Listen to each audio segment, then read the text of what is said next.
ପିଲାମାନେ ଆମେ ଆରମ୍ଭ କରିବା ବର୍ତ୍ତମାନ ଏ ଭିଡ଼ିଓରେ ମଙ୍ଗଳେ ଅଇଲା ଉଷା ଦେଖିବା। ତାହେଲେ ମଙ୍ଗଳେ ଅଇଲା ଉଷା ତାର संपूर्ण विषयर बहिर जहाँ क्वेश्चन आंसर जो गुड़ाक परीक्षा पड़ो मल्टीपल चॉइस जहाँ जहाँ आसीपे जोटा परीक्षा कवि परिचय हो कि पोएम भितर हो से गुड़ाक देखा।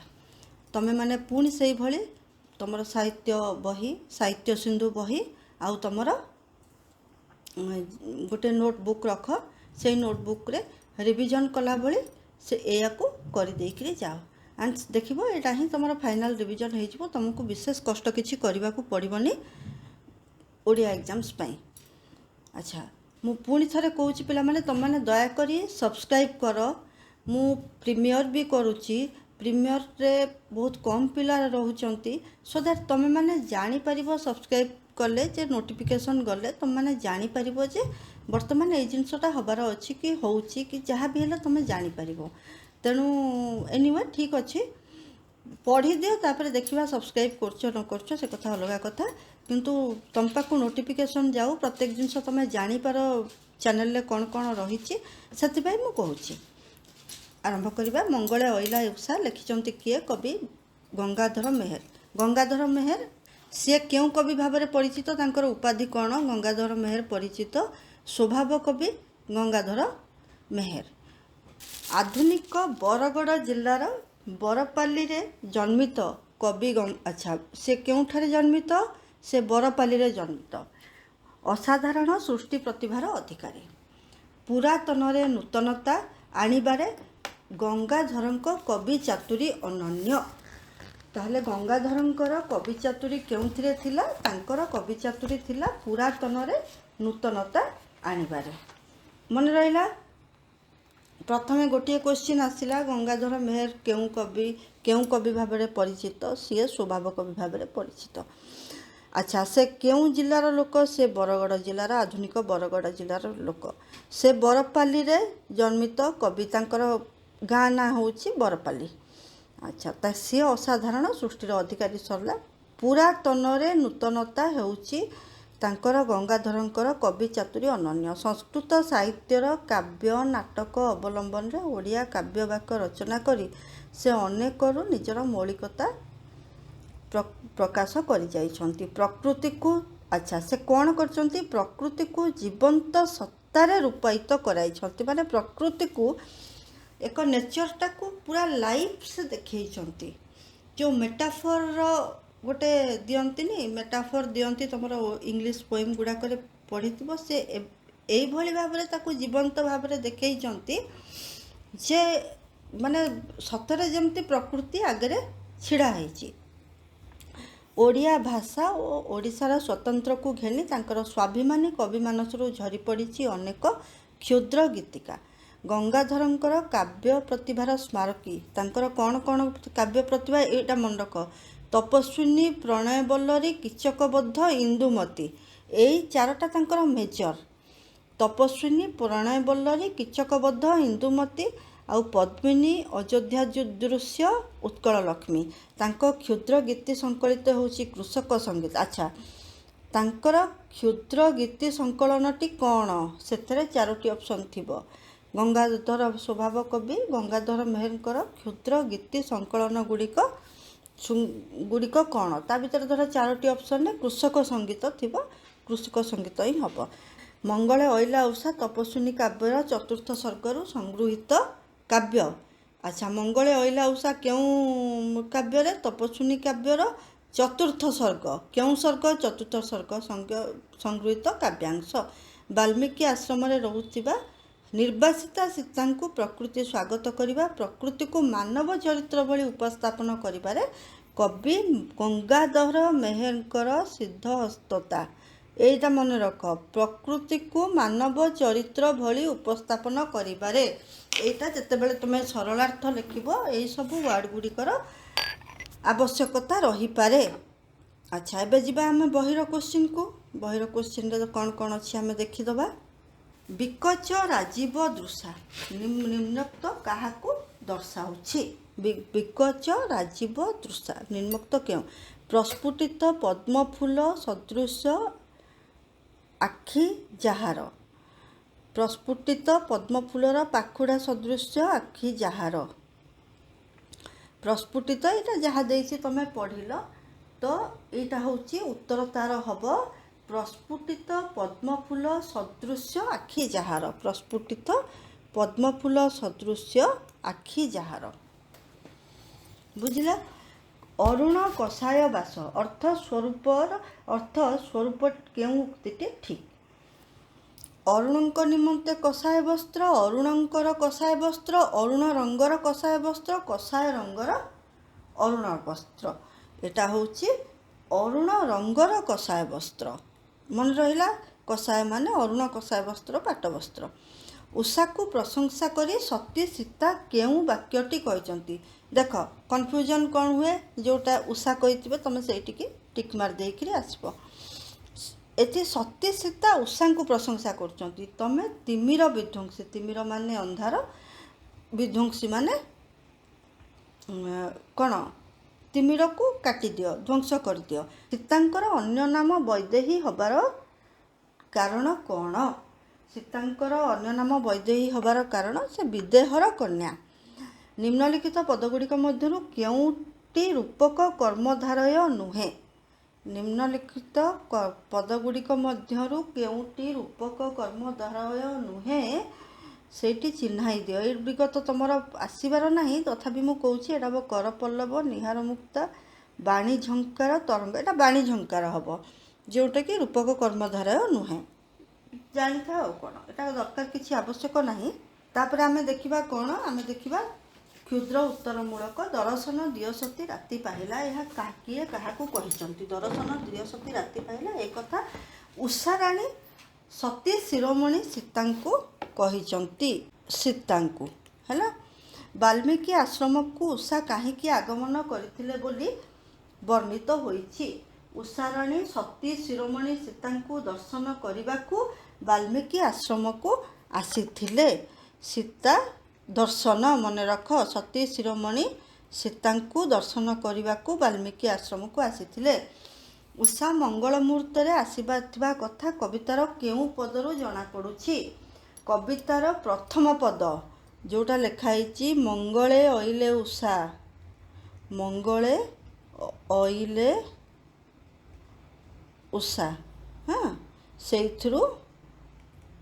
जना पड़ुछि उषा उपहार स्वरूप कौन आनिछंती उषा उपहार स्वरूप मुक्ता आनिछंती कर पल्लवे निहार मुक्ता धरी उपहार ना मुक्ता घेनी उपहार लिखाई देखिदब उषांक कर बोली रवि क्या कहते उषांक कर बोली से कर पल्लवे माने कौलिया पत्र कर पल्लवे निहार सेटा कौलिया पत्र उषा केउं स्थान रही सीता को डाकिले सती सीता अवस्थान करुथिबा कुटीर सम्मुखरे छिड़ा है प्रांगण रे छिड़ा रही उषा सती सीता को डाकिले कलकंठ कंठे किए कहिला उषा देवी कलकंठे बा कोइली कंठरे कहिले उषा देवी कोइली कंठरे किए कहिले उषा देवी लिखिबो खाली उषा लिखिबो नाही उषा की प्रकार वस्त्र पिंधिचंती उषा अरुण कषाय वस्त्र लाल रंगर पाट वस्त्र उषा पिंधिचंती कौन ना लाल रंगर पाट वस्त्र पिंधिचंती पाट वस्त्र है जितेबाला सूर्य उदय होता है से कौ कलर थाए से माने जस्ट जितेबाला पाहांती पाहांती होता है पाट वस्त्र उषा उषा पिंधिचंती कवि उषा को केउं रूपरे वर्णना करिछंती कवि उषा को जोगेश्वरी रूपरे वर्णना करिछंती जानि पारलो पिला माने कवि उषा को केउं रूपरे वर्णना करिछंती ना कवि उषा को जोगेश्वरी रूपरे वर्णना करिछंती मर्तभुवन को उषा आसीबार उद्देश्य कौन मर्तभुवन को उषा आसीबार उद्देश्य होउची सती सीतांक दुख दूर करी तांकु नवजीवन प्रदान करबा ही थिला उषा देवींकर मर्तभुवन को आगमनर कारण है एटा 3 मार्कर क्वेश्चन पड़ी पारे ମର୍ତ୍ତ୍ୟଭୁବନକୁ ଉଷା ଆସିବାର କାରଣ କ'ଣ? ସୀତାଙ୍କୁ ଏଥିରେ ଯଦି 3 ମାର୍କର କ୍ୱେଶ୍ଚିନ୍ ପଡ଼ିବ ଯେ ବାଲ୍ମୀକିଙ୍କ ଆଶ୍ରମରେ ନିର୍ବାସିତା ସତୀ ସୀତା ମନ ମାରିକିରି ନିଜ ଜୀବନ କାଟିବା ପାଇଁ ରହିଥିଲେ।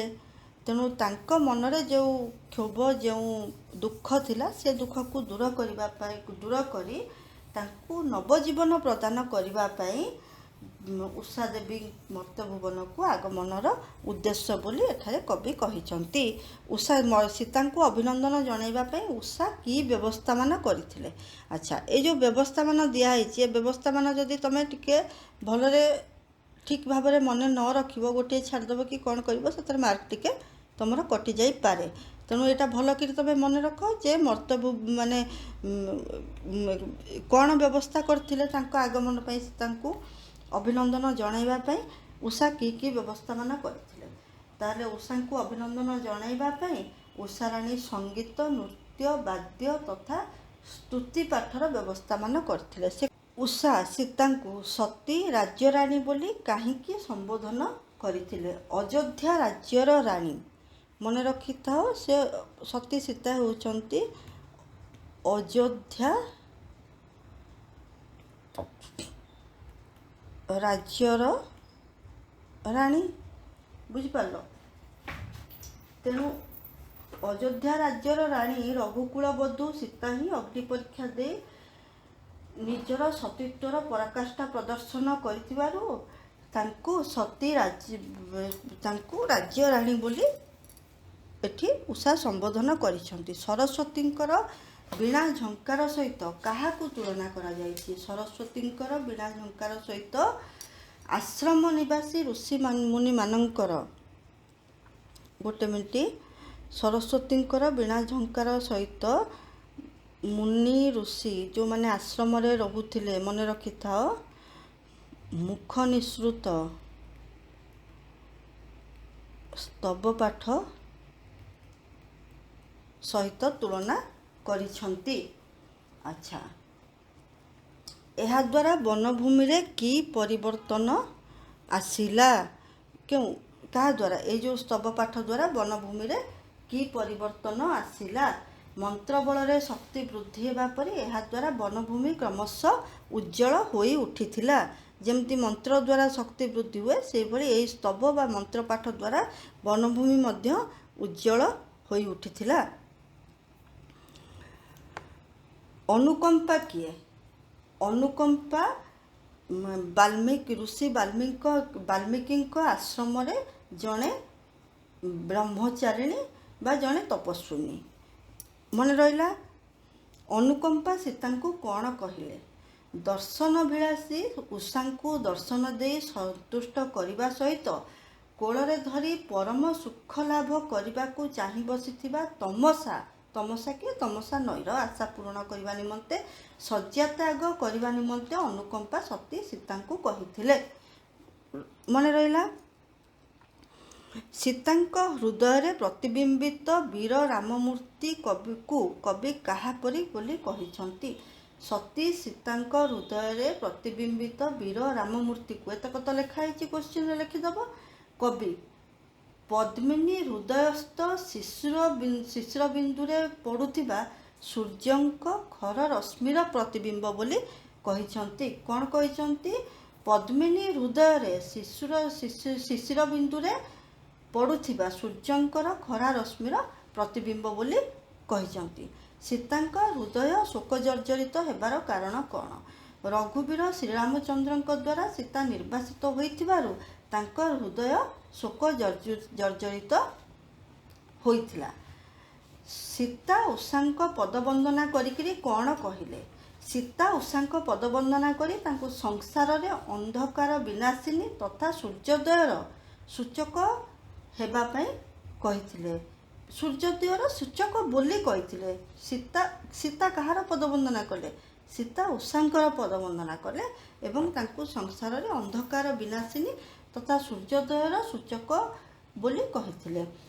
ଉଷାଙ୍କୁ ଶୁଭ୍ର ସୌରଭ ରସିକେ ବୋଲି ସୀତା କାହିଁକି କହିଲେ? ଉଷାଙ୍କ ଆଗମନରେ ସଂସାର ଶୁଭ୍ର ସୌରଭରେ ପରିପୂର୍ଣ୍ଣ ହୋଇ ଉଠିଥିବାରୁ ସୀତା ତାଙ୍କୁ ଶୁଭ୍ର ସୌରଭ ରସିକେ ବୋଲି କହିଛନ୍ତି। ଶୁଭ୍ର ସମ୍ପାଦିନୀ ହୁଅ ରଘୁବଂଶୀକେ, ଏ କଥା କିଏ କାହାକୁ କହିଛନ୍ତି?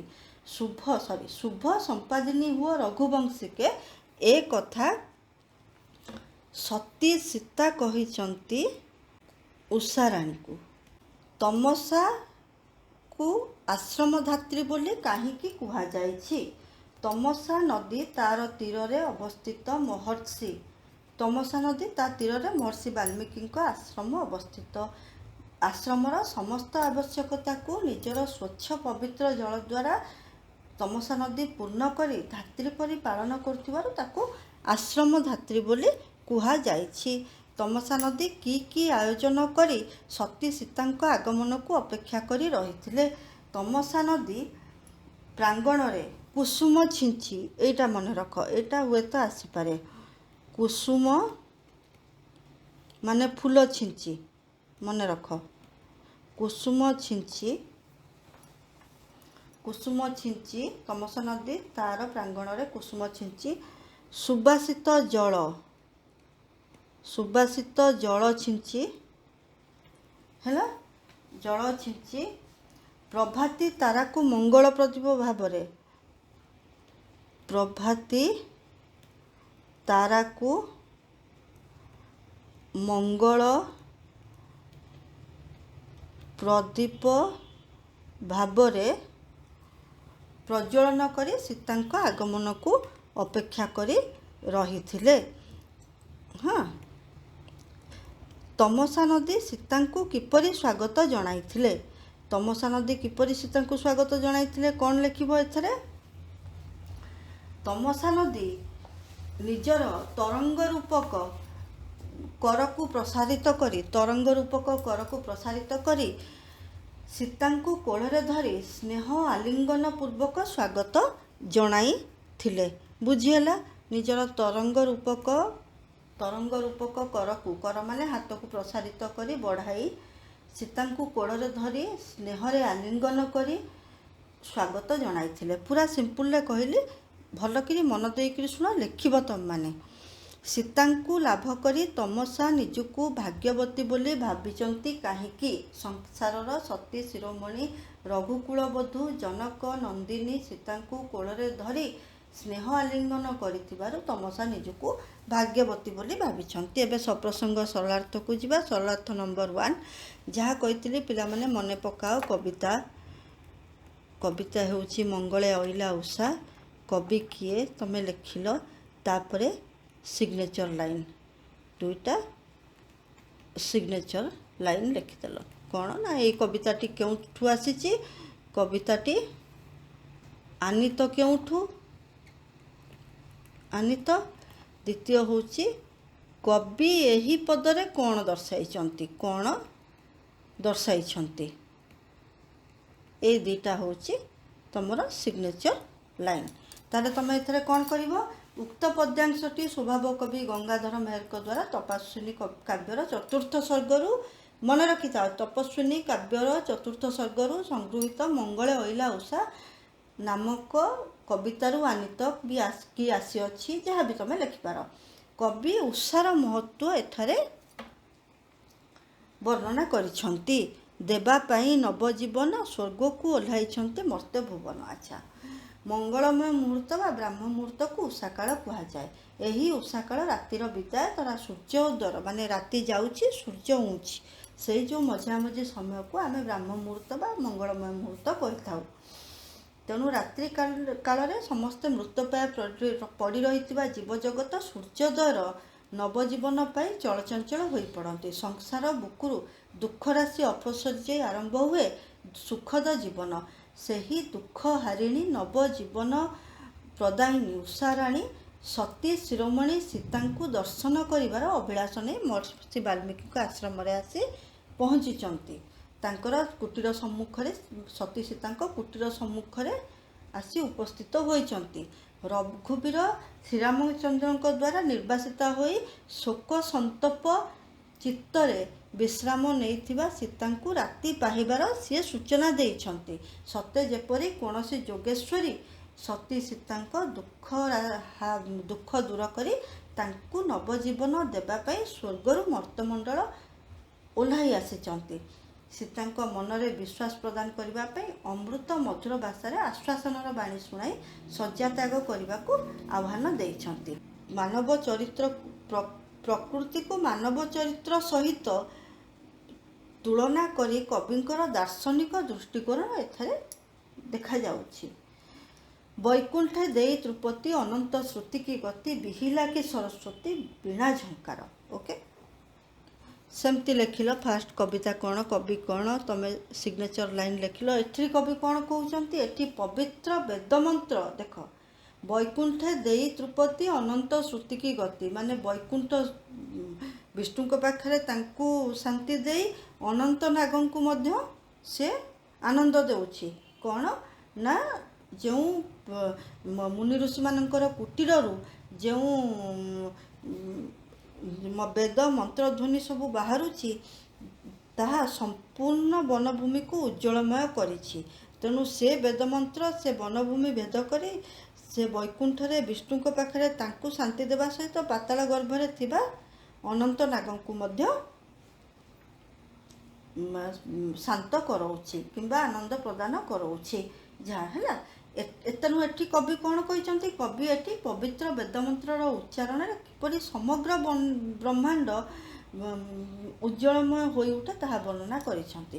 ତ ଏଠି ତୁମେ ଯେତେବେଳେ କରିବ, ତୁମେ ଏଲାବୋରେଟ୍ କରିବ ଏଇ ଯେଉଁ ପଦଟିକି, ସେଥିରେ ଭାରତବର୍ଷ କେମିତି ଋଷିମୁନିମାନଙ୍କ ଦେଶ, ଏ ଦେଶ କେମିତି ବେଦମନ୍ତ୍ରର ଦେଶ, ତେଣୁ ସେଗୁଡ଼ାକ ଟିକିଏ ଗୋଟିଏ ଗୋଟିଏ ଲାଇନ୍ ଲେଖିବ। ତାପରେ ଉଷା କାଳର ଆଗମନରେ ଆଶ୍ରମ ନିବାସୀ ମୁନିଗଣ ନିଜର କ'ଣ ନିତ୍ୟକର୍ମ ସମାପ୍ତ କରି ବା ସାରି ପବିତ୍ର ବେଦମନ୍ତ୍ର ଉଚ୍ଚାରଣ କରନ୍ତି। ଦେବୀ ସରସ୍ୱତୀଙ୍କର ବୀଣା ଝଙ୍କାରରେ ଯେପରି ସ୍ୱର୍ଗରୁ ମର୍ତ୍ତ ପର୍ଯ୍ୟନ୍ତ ସମସ୍ତେ ଆନ୍ଦୋଳିତ ହୋଇଯାଆନ୍ତି, ସେହିଭଳି ଋଷିମାନଙ୍କର ମୁଖ ନିଃସୃତ ଏହି ବେଦଧ୍ୱନି ତଥା ଓଙ୍କାର ଶବ୍ଦ ବନଭୂମିକୁ ମୁଖରିତ କରି ଗଗନଭେଦୀ ବୈକୁଣ୍ଠପତିଙ୍କୁ ତୃପ୍ତି ପ୍ରଦାନ କରିବା ସହିତ ପୃଥିବୀର ପାତଳରେ ମଧ୍ୟକୁ ଗତି କରି ମସ୍ତକରେ ଧାରଣ କରିଥିବା ଅନନ୍ତ ନାଗକୁ ମଧ୍ୟ ବାସୁକୀ ସର୍ପକୁ ମଧ୍ୟ ଆମୋଦିତ କରେ। ଭାରତବର୍ଷର ପ୍ରାଚୀନ ସଂସ୍କୃତିକୁ ଏଠାରେ କବି ଜୀବନ୍ତ ଭାବରେ ଦେଖାଇଛନ୍ତି। ସରିଲା, ସିମ୍ପୁଲରେ ଲେଖିବ। ଥରେ ଦୁଇଥର ଶୁଣିଲେ ତୁମେମାନେ ଲେଖିପାରିବ, ଏତେ ବ୍ୟସ୍ତ ହେବାର କିଛି ଆବଶ୍ୟକତା ନାହିଁ, ଭଲରେ ପରୀକ୍ଷା ଯିବ। ଭାଗ୍ୟବତୀ ମତେ ସଂସାରେ ବୋଲିବେ ତୋ ଯୋଗୁ ଏକା ପର ସଂସାରେ। ଆଚ୍ଛା, ଭାଗ୍ୟବତୀ ମତେ ସଂସାରେ ବୋଲିବେ ଏକା ମୋ ପର ସଂସାରେ। ଉକ୍ତ ପଦ୍ୟାଂଶଟି ସେମିତି ଲେଖିଲ, ତମେ ଯାହା ଲେଖିବା କଥା, କବିତା କବି ସିଗ୍ନେଚର ଲାଇନ୍ ଲେଖିଲ। ଏଥିରେ କବି କ'ଣ କହିଛନ୍ତି? ଯେ ସତୀ ଶିରୋମଣି ସୀତାଙ୍କୁ କୋଳରେ ଧରି ତମସା ନଦୀ କିପରି ନିଜକୁ ଭାଗ୍ୟବତୀ ମନେ କରୁଛି ତାହା ଏଠି କବି ବର୍ଣ୍ଣନା କରିଛନ୍ତି। ପ୍ରକୃତି କବି ପ୍ରକୃତି ଉପରେ ମାନବତ୍ୱକୁ ଆରୋପ କରିଛନ୍ତି। ସତୀ ରାଜରାଣୀ ସୀତା ତମସା ନଦୀ ତୀରସ୍ଥ ମହର୍ଷି ବାଲ୍ମୀଙ୍କ ଆଶ୍ରମରେ ନିର୍ବାସିତା ଜୀବନଯାପନ କଟାଉଛନ୍ତି। କବିଙ୍କ ସୂକ୍ଷ୍ମ ଦୃଷ୍ଟିରେ ସେହି ଆଶ୍ରମର ପାଳନଦାତ୍ରୀ ହେଉଛନ୍ତି ତମସା ନଦୀ। ସତୀ ଶିରୋମଣି ସୀତାଙ୍କୁ ଦେଖି ସିଏ ନିଜର ହାତ ବଢ଼େଇ ତାଙ୍କୁ କୋଳରେ ଧରିବା ପାଇଁ ବ୍ୟାକୁଳ ହେଉଛି। ଯେ ରଘୁକୁଳବଧୂ ସତୀ ସୀତା ଅଯୋଧ୍ୟାର ରାଜଲକ୍ଷ୍ମୀ ଏସବୁ ଭୋଗ ଲାଳସା ପରିହାର କରି ତାର କୋଳରେ ବିହାର କରିବେ ବୋଲି ସେ ଅତ୍ୟନ୍ତ ଚଞ୍ଚଳ ହୋଇ ଉଠିଛି। ସେ କେବେ ଆଶା ମଧ୍ୟ କରିନଥିଲେ। ତେଣୁ ସେ ଅତ୍ୟନ୍ତ ଉତ୍ସାହରେ ରାତ୍ରି ଶେଷରେ ତାଙ୍କୁ ସ୍ୱାଗତ କରିବା ପାଇଁ ପ୍ରାଙ୍ଗଣରେ ପୁଷ୍ପ ବିଞ୍ଚି ସୁବାସିତ ଜଳ ଛିଞ୍ଚି ପ୍ରଭାତୀ ତାରାକୁ ମଙ୍ଗଳ ଦୀପ ଭାବରେ ପ୍ରଜ୍ୱଳନ କରି ମୀନ ନୟନରେ ତାଙ୍କର ଆସିବା ପଥକୁ ଅନାଇ ବସିଛି। ତେଣୁ ମାତା ସୀତା ମୁନିକନ୍ୟାଙ୍କ ଗହଣରେ ଯେତେବେଳେ ସ୍ନାନ ପାଇଁ ଯାଇଛନ୍ତି, ତମସା ନଦୀ ତାର ନିଜର ହାତରେ ତରଙ୍ଗ ରୂପକ ହାତରେ ସୀତାଙ୍କୁ କୋଳରେ ଧରି ସ୍ନେହ ଆଲିଙ୍ଗନ କରି ନିଜକୁ ଧନ୍ୟ ମନେ କରିଛନ୍ତି। ତାପର ସରଳାର୍ଥ, ଶୁଭ୍ର ସୌରଭ ରସିକେ ଶୁଭ ସମ୍ପାଦିନୀ ହୁଅ ରଘୁବଂଶିକେ। ତମେ ଲେଖିଲ ଯେମିତି କବିତା କବି ଯାହା ଲେଖିବା କଥା ଲେଖିଲ। ସିଗ୍ନେଚର ଲାଇନ୍ ଲେଖିଲ। ସିଗ୍ନେଚର ଲାଇନ୍ରେ ପ୍ରଥମ ଲାଇନ୍ ହେଉଛି ଏହି ପଦ୍ୟାଂଶଟି କେଉଁଠୁ ଆସିଛି ଦେନ୍ ଦ୍ୱିତୀୟ ହେଉଛି କବି ଏଠି କ'ଣ ଦର୍ଶାଉଛନ୍ତି ବା କ'ଣ କହୁଛନ୍ତି। ଏଇଟା ଦୁଇଟା ଯାକ ରହିଲା। ତ କବି ଏଠି କ'ଣ କହୁଛନ୍ତି, ପଦ୍ୟାଂଶଟି ଆସିଛି ଗଙ୍ଗାଧର ମେହେରଙ୍କର ରଚିତ ତପସ୍ୱିନୀ କାବ୍ୟର ଚତୁର୍ଥ ସର୍ଗରୁ ସଂଗୃହୀତ ମଙ୍ଗଳେ ଅଇଲା ଉଷା ଶୀର୍ଷକ କବିତା। ଏଠାରେ କବି ଭାରତୀୟ ପରମ୍ପରାରେ ସତୀ ନାରୀର ସତୀତ୍ୱର ପରାକାଷ୍ଠା ବର୍ଣ୍ଣନା କରିଛନ୍ତି। ଭାରତୀୟ ସଂସ୍କୃତିରେ ପତିବ୍ରତା ନାରୀର ସ୍ଥାନ ସବୁଠାରୁ ଉଚ୍ଚରେ। ଯେକୌଣସି ସମୟରେ ଯେଉଁ ଅବସ୍ଥାରେ ଥିଲେ ମଧ୍ୟ ନିଜ ପତିଙ୍କର ମଙ୍ଗଳ କାମନା କରିଥାଏ ପତିବ୍ରତା ନାରୀ। ସତୀ ଶିରୋମଣି ଦେବୀ ସୀତା ଶ୍ରୀରାମଚନ୍ଦ୍ରଙ୍କ ଦ୍ୱାରା ନିର୍ବାସିତା ହୋଇ ବାଲ୍ମୀକିଙ୍କର ଆଶ୍ରମରେ ରହୁଥିବା ବେଳେ ତାଙ୍କ ନିକଟରେ ଉପସ୍ଥିତ ହୋଇଛନ୍ତି କିଏ? ଉଷାରାଣୀ। ଦେବୀ ସୀତା ନମ୍ରତାପୂର୍ବକ ତାଙ୍କର ପଦବନ୍ଦନା କରି ତାଙ୍କୁ ସଂସାରର ତିମିର ବିଧ୍ୱଂସୀ କ'ଣ? ତିମିର ବିଧ୍ୱଂସୀ ମାନେ ଯିଏ ଅନ୍ଧକାରକୁ ଦୂର କରେ ଓ ସୂର୍ଯ୍ୟୋଦୟର ପ୍ରତୀକ ବୋଲି କହି ପ୍ରଶଂସା କରିଛନ୍ତି। ତାଙ୍କ ଆଗମନରେ ସଂସାର ଶୁଭ୍ର ଜ୍ୟୋତିରେ ପୁରିଯିବା ସହିତ ସୌରଭରେ ଆମୋଦିତ ହୋଇଉଠେ ବା ଆନନ୍ଦିତ ହୋଇଉଠେ। ସବୁଆଡ଼େ ବା ଚତୁର୍ଦିଗରେ ଭରିଯାଏ ପବିତ୍ରତାର ବାତାବରଣ। ସେହି ସମୟ ହିଁ ସଂସାରରେ ସବୁଠାରୁ ଶୁଭ ମୁହୂର୍ତ୍ତ ଭାବରେ ପରିଚିତ ହୋଇଛି। ତେଣୁ ସେହି ମଙ୍ଗଳଦାୟିନୀ ଉଷାରାଣୀ ନିଶ୍ଚିନ୍ତ ମଙ୍ଗଳ ବିଧାନ କରିବେ ବୋଲି ମନରେ ଦୃଢ଼ ଆଶା ପୋଷଣ କରି ପତିବ୍ରତା ସୀତା ତାଙ୍କ ଚରଣରେ ଶରଣ ଯାଇଛନ୍ତି ଏବଂ ରଘୁବଂଶୀ ରାଜା ଶ୍ରୀରାମଚନ୍ଦ୍ରଙ୍କର ସର୍ବସୁଖ ସମ୍ପାଦନ କରିବା ନିମନ୍ତେ ନିବେଦନ କରିଛନ୍ତି। ଏହା ହିଁ ଭାରତୀୟ ନାରୀର ମହନୀୟତା, ଯାହା କବିଙ୍କ ଲେଖନୀରେ ରୂପାୟିତ ହୋଇଅଛି। ଆଚ୍ଛା, ଆମେ ବର୍ତ୍ତମାନ କ'ଣ କରିବା ନା ଗୋଟିଏ ଦୁଇଟି ଦେଖିବା। ଆମର ଆଉ କିଛି ଅଛି ଯଦି ଯେଉଁଗୁଡ଼ାକ କି ଏକ୍ସଟ୍ରା କ୍ୱେଶ୍ଚିନ୍ ଗୁଡ଼ାକ ଆମେ ଦେଖିଦେବା। ଆଚ୍ଛା, ଏକ୍ସଟ୍ରା କ୍ୱେଶ୍ଚିନ୍ ଆମର କ'ଣ କ'ଣ ଆସିପାରେ ଏଇଟା ଟିକେ ମନ ଦେଇ ଶୁଣ। ବିଶେଷ କିଛି ଲେଖି ହେବନି, ତେଣୁ ତୁମେ ସବୁଗୁଡ଼ାକ ମନ ଦେଇକରି ଶୁଣ। ଆଉ ପିଲାମାନେ ତୁମେମାନେ ପଚାରୁଛ ଏଠି ଇମ୍ପୋର୍ଟାଣ୍ଟ କ'ଣ ନୁହଁ। ମୁଁ ତ ତୁମକୁ ସବୁ ଜିନିଷ ମୂଳରୁ ଶେଷ ପର୍ଯ୍ୟନ୍ତ କରଉଛି। ତୁମେ କାହିଁକି ଇମ୍ପୋର୍ଟାଣ୍ଟ ଆଉ ଖୋଜୁଛ? ଏଠି ସବୁ ଇମ୍ପୋର୍ଟାଣ୍ଟ। ଗତ ଥରକର ଯାହାର କ୍ୱେଶ୍ଚିନ୍ ପେପର୍ ଦେଖିଥିବ, ତୁମେମାନେ ଯଦି ଗତ ବର୍ଷର କ୍ୱେଶ୍ଚିନ୍ ପେପର୍ କରିଥିବ କି ଦେଖିଥିବ, ସବୁ ଜିନିଷ ଇମ୍ପୋର୍ଟାଣ୍ଟ ଏଠି। ପ୍ରତ୍ୟେକ ଲାଇନ୍ ଏଥିରେ ଇମ୍ପୋର୍ଟାଣ୍ଟ। କେଉଁଠୁ କ'ଣ ମଲ୍ଟିପୁଲ୍ ଚଏସ୍ ପଡ଼ିବ ତୁମେ ଜାଣିନାହଁ।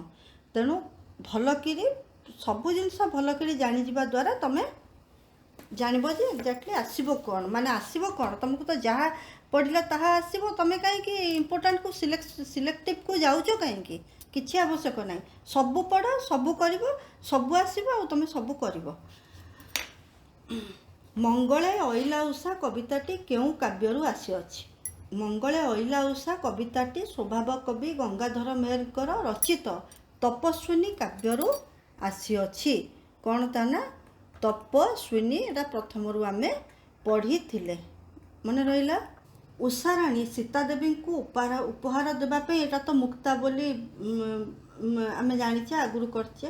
ଉଷାଙ୍କ ନିର୍ଦ୍ଦେଶରେ କିଏ ସଙ୍ଗୀତ ଗାନ କରିଛି? କିଏ ନା ଏଇଟା ମନେ ରଖ, ସମୀର। ଉଷାଙ୍କ ନିର୍ଦ୍ଦେଶରେ ସମୀର ସଙ୍ଗୀତ ଗାନ କରିଛି। ଉଷାଙ୍କ ନିର୍ଦ୍ଦେଶରେ କିଏ ବୀଣା ବାଦନ କରିଛି? ଭ୍ରମର ବା ଭଁର ହେଲା। ସ୍ତବ ପାଠ ନିମନ୍ତେ ଉଷାଦେବୀ କାହାକୁ ନିର୍ଦ୍ଦେଶ ଦେଇଛନ୍ତି? ସ୍ତବ ପାଠ ନିମନ୍ତେ ଉଷାଦେବୀ କୁମ୍ଭାଟୁଆ। କିଏ ସ୍ତବ ପାଠ କରୁଛି? କୁମ୍ଭାଟୁଆ। ଏଗୁଡ଼ିକ ମନେ ରଖ ହେଲା। କଳିଙ୍ଗ ଅଇଲା ପାଟ ମାଗଧ ବେଶେ, ଏହାର ଅର୍ଥ କ'ଣ? ଏହାର ହେଉଛି ଶ୍ରେଷ୍ଠ ଭାଟ ବେଶ ଧାରଣ କରି କଳିଙ୍ଗ ମାନେ କଜଳପାତି ପରି କଳିଙ୍ଗ ଆଗମନ କରିଛି। କଳିଙ୍ଗ ମାନେ କ'ଣ କି ଲେଖିବ କି? କଜଳପାତିର ଅନ୍ୟ ନାମ କ'ଣ? କଳିଙ୍ଗ, କଜଳପାତି। କିଏ ପାଟ ମାଗଧ ବେଶେ ଆସିଅଛି ପଚାରିବ। ସେଠି କଜଳପାତି ଅପସନ୍ ଦିଆହେଇନଥିବ, ତୁମେ କ'ଣ ଲେଖିବ? କଳିଙ୍ଗ ଦିଆହେଇଥିବ, ସେଇଟା ତୁମେ ଟିକ୍ ମାରିବ। କଳିଙ୍ଗ ରଚିତ ମଧୁର ସ୍ୱରରେ କ'ଣ କହିଲା? କଜଳପାତି ପକ୍ଷୀ ତା ଲଳିତ ମଧୁର ସ୍ୱରରେ ରାତି ପାହିବାର ସୂଚନା ଦେଇ ଶଯ୍ୟା ତ୍ୟାଗ କରିବାକୁ ଦେବୀ ସୀତାଙ୍କୁ ନିବେଦନ କରିଥିଲା। ଆଚ୍ଛା, ତାପରେ କେଉଁଥିରେ ଶ୍ୟାମଳ ବନଭୂମି ପରିପୂର୍ଣ୍ଣ ହୋଇଗଲା? ଋଷି ମୁନିମାନଙ୍କର ମୁଖ ନିଃସୃତ ବେଦଧ୍ୱନିରେ ଶ୍ୟାମଳ ବନଭୂମି ପରିପୂର୍ଣ୍ଣ ହୋଇଗଲା।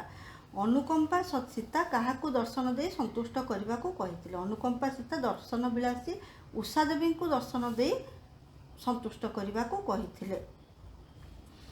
ଆଚ୍ଛା, ଆଉ କ'ଣ ଦେଖିବା? ଗୋଟିଏ ମିନିଟ୍, ଆଉ କିଛି ଅଛି ତାକୁ ଟିକେ ଦେଖିଦେବା। ଜାନକୀ ଡ୍ୟାସ୍କୁ ସ୍ମରଣ କରି କାହାକୁ ସ୍ମରଣ କରି ଶଯ୍ୟାତ୍ୟାଗ କଲେ? ଶ୍ରୀରାମଚନ୍ଦ୍ରଙ୍କୁ ସ୍ମରଣ କରି ଶଯ୍ୟାତ୍ୟାଗ କଲେ। ଆଚ୍ଛା, ସୀତାଙ୍କୁ ପାଇ ଡ୍ୟାସ୍ ନିଜକୁ ଭାଗ୍ୟବତୀ ମନେ କରୁଥିଲେ? ସୀତାଙ୍କୁ ପାଇ ତମସା ନିଜକୁ ଭାଗ୍ୟବତୀ ମନେ କରୁଥିଲେ। ମୁନି ମୁଖ ବେଦସ୍ୱନ ଡ୍ୟାସ୍କୁ ପୂର୍ଣ୍ଣ କଲା ବୋଲି କବିତାରେ କୁହାଯାଇଛି? ଶ୍ୟାମବନକୁ ପୂର୍ଣ୍ଣ କଲା ବୋଲି କବିତାରେ କୁହାଯାଇଛି। ଡ୍ୟାସ୍କୁ ଜୀବନ୍ତ ସତ୍ତାରେ ରୂପାୟିତ କରିବାରେ କବି ଗଙ୍ଗାଧର ମେହେର ଅତୁଳନୀୟ। କାହାକୁ? ପ୍ରକୃତିକୁ ଜୀବନ୍ତ ସତ୍ତାରେ ରୂପାୟିତ କରିବାରେ ଗଙ୍ଗାଧର ମେହେର ଅତୁଳନୀୟ। ପ୍ରାତଃକାଳରେ ସୀତାଙ୍କ ନିକଟକୁ କିଏ ଆସିଥିଲେ? ପ୍ରାତଃକାଳରେ ସୀତାଙ୍କ ନିକଟକୁ ଅନୁକମ୍ପା ଆସିଥିଲେ। କିଏ? ସେ ଋଷି ବାଲ୍ମୀକିଙ୍କ ଆଶ୍ରମର ଜଣେ ବ୍ରହ୍ମଚାରିଣୀ। କାହାକୁ ଆଶ୍ରମର ଧାତ୍ରୀ ବୋଲି କୁହାଯାଇଛି? ଆଶ୍ରମର ଧାତ୍ରୀ ବୋଲି ତମସା ନଦୀକୁ କୁହାଯାଇଛି। ମନେ ରହିଲା? କାହାକୁ ଯୋଗେଶ୍ୱରୀ ବୋଲି କବି କହିଛନ୍ତି? କବି ଉଷାଙ୍କୁ ଯୋଗେଶ୍ୱରୀ ବୋଲି କହିଛନ୍ତି। ମନେ ରହିଲା? ଉଷା ଦେବୀଙ୍କ ନିର୍ଦ୍ଦେଶରେ କିଏ ନୃତ୍ୟ ପରିବେଷଣ କରିଛନ୍ତି? ଉଷା ଦେବୀଙ୍କ ନିର୍ଦ୍ଦେଶରେ ସୁରଭି ନୃତ୍ୟ ପରିବେଷଣ କରିଛନ୍ତି। ଗଙ୍ଗାଧର ମେହେର କେଉଁ କବି? ଏଇଟା ଆମେ କରିଛେ ସ୍ୱଭାବ କବି। ଉଷା କେଉଁ କଣ୍ଠରେ ସୀତାଙ୍କୁ ଦର୍ଶନ ଦେବା ପାଇଁ ନିବେଦନ କରିଥିଲା? ଉଷା କଳକଣ୍ଠ କଣ୍ଠରେ ଦର୍ଶନ ଦେବା ପାଇଁ ନିବେଦନ କରିଥିଲା। ଆଚ୍ଛା, ଶୁଭ ସମ୍ପାଦିନୀ ହୁଅ ରଘୁବଂଶୀକେ ଏକଥା କିଏ କାହାକୁ କହିଛନ୍ତି? ଏକଥା ସୀତା ଉଷା ଦେବୀଙ୍କୁ କହିଛନ୍ତି। ଉଠ ସତୀ ରାଜ୍ୟରାଣୀ ରାତି ପାହିଲା ଏଇଟା କିଏ କହିଥିଲେ?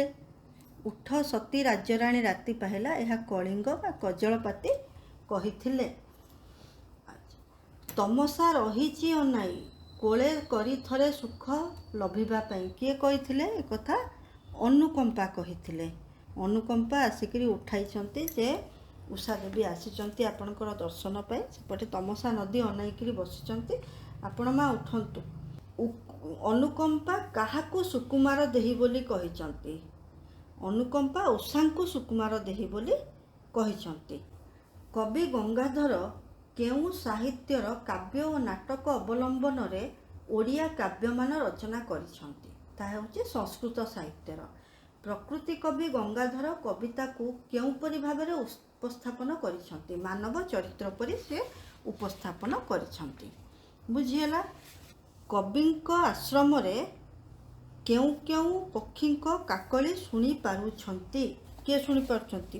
ମାନେ କବି ଆଶ୍ରମରେ କେଉଁ କେଉଁ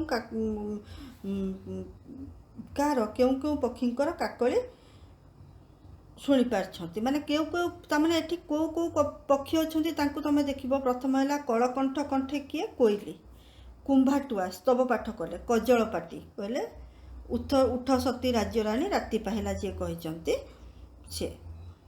ତ କାଉ, ଏ ଯେଉଁ କୋଇଲି, କୁମ୍ଭାଟୁଆ ଆଉ କଜଳପାତି, ଏଇ ତିନୋଟି ପକ୍ଷୀମାନଙ୍କର ନାଁ ଲେଖା ହେଇଛି। ତୁମେ ଏଇ ତିନୋଟି ପକ୍ଷୀଙ୍କ ନାଁ ଲେଖିବ, ହେଲା? ଆଚ୍ଛା, ସୀତାଙ୍କ ଦର୍ଶନ ପାଇଁ ଉଷା କେଉଁଠାରେ ଅପେକ୍ଷା କରିଥିଲେ? ପ୍ରାଙ୍ଗଣରେ। ଆଚ୍ଛା, ଉଷା କେଉଁ ବେଶ ପରିଧାନ କରି ବାଲ୍ମୀକିଙ୍କ ଆଶ୍ରମକୁ ଆସିଥିଲେ? ଲାଲ ରଙ୍ଗର ପାଟବସ୍ତ୍ର। ନିମ୍ନୋକ୍ତ କେଉଁଟି ଗଙ୍ଗାଧର ମେହେରଙ୍କର ଏକ କ୍ଷୁଦ୍ର ଗୀତି କବିତା ନୁହେଁ? ଦେଖ, ଏଠି କୃଷକ ସଙ୍ଗୀତ, କବିତାମାଳା, କବିତା କଲ୍ଲୋଳ, ଏ ତିନିଟା ଯାକ ହେଉଛି ତାଙ୍କର କ୍ଷୁଦ୍ର ଗୀତି କବିତା।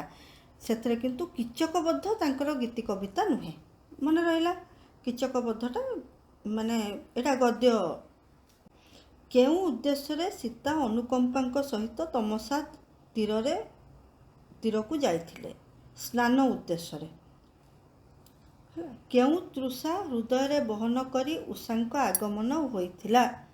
ସେଟା ହେଉଛି ଜାନକୀ ଦର୍ଶନ ତୃଷା ହୃଦୟ ବହି। ବୁଝିଲ? ଜାନକୀ ଦର୍ଶନ ତୃଷା ମାନେ ସୀତାଙ୍କ ଦର୍ଶନ ପାଇଁ ସେ ତୃଷା, ଏଇ ତୃଷା ରଖିକିରି ମନରେ ଉଷା ଆସିଥିଲେ। ଉଷା ଯୋଗେଶ୍ୱରୀ ବେଶରେ କାହିଁକି ଆସିଥିଲେ? ସୀତାଙ୍କର ଦୁଃଖ ଉପଶମ କରିବା ପାଇଁ ସତେ କେଉଁ ଯୋଗେଶ୍ୱରୀ ଯେମିତି ମର୍ତ୍ତ୍ୟମଣ୍ଡଳକୁ ଓହ୍ଲାଇ ଆସିଛନ୍ତି। ମନେ ରହିଲା ପିଲାମାନେ? ଚାଲ ନେକ୍ସଟକୁ ଯିବା। ଜାଗ ବନ୍ଧନ ହରା। ଜାଗ ବନ୍ଧନ ହରା ଏଇଟା କିଏ ଲେଖିଥିଲେ? ଇଏ ଲେଖିଛନ୍ତି କବି ଅନନ୍ତ ପଟ୍ଟନାୟକ। କବି ଅନନ୍ତ ପଟ୍ଟନାୟକ ହେଉଛନ୍ତି ଖୋର୍ଦ୍ଧା ଜିଲ୍ଲାର ଚଣାହାଟ ଗ୍ରାମର। ମନେ ରହିଲା? କବି ହେଉଛନ୍ତି କବି ଅନନ୍ତ ପଟ୍ଟନାୟକ, ସେ ହେଉଛନ୍ତି ଖୋର୍ଦ୍ଧା ଜିଲ୍ଲା ଚଣାହାଟ ଗ୍ରାମର। ଆଚ୍ଛା, ସିଏ କେଉଁ ଚିନ୍ତାଧାରାର କବି?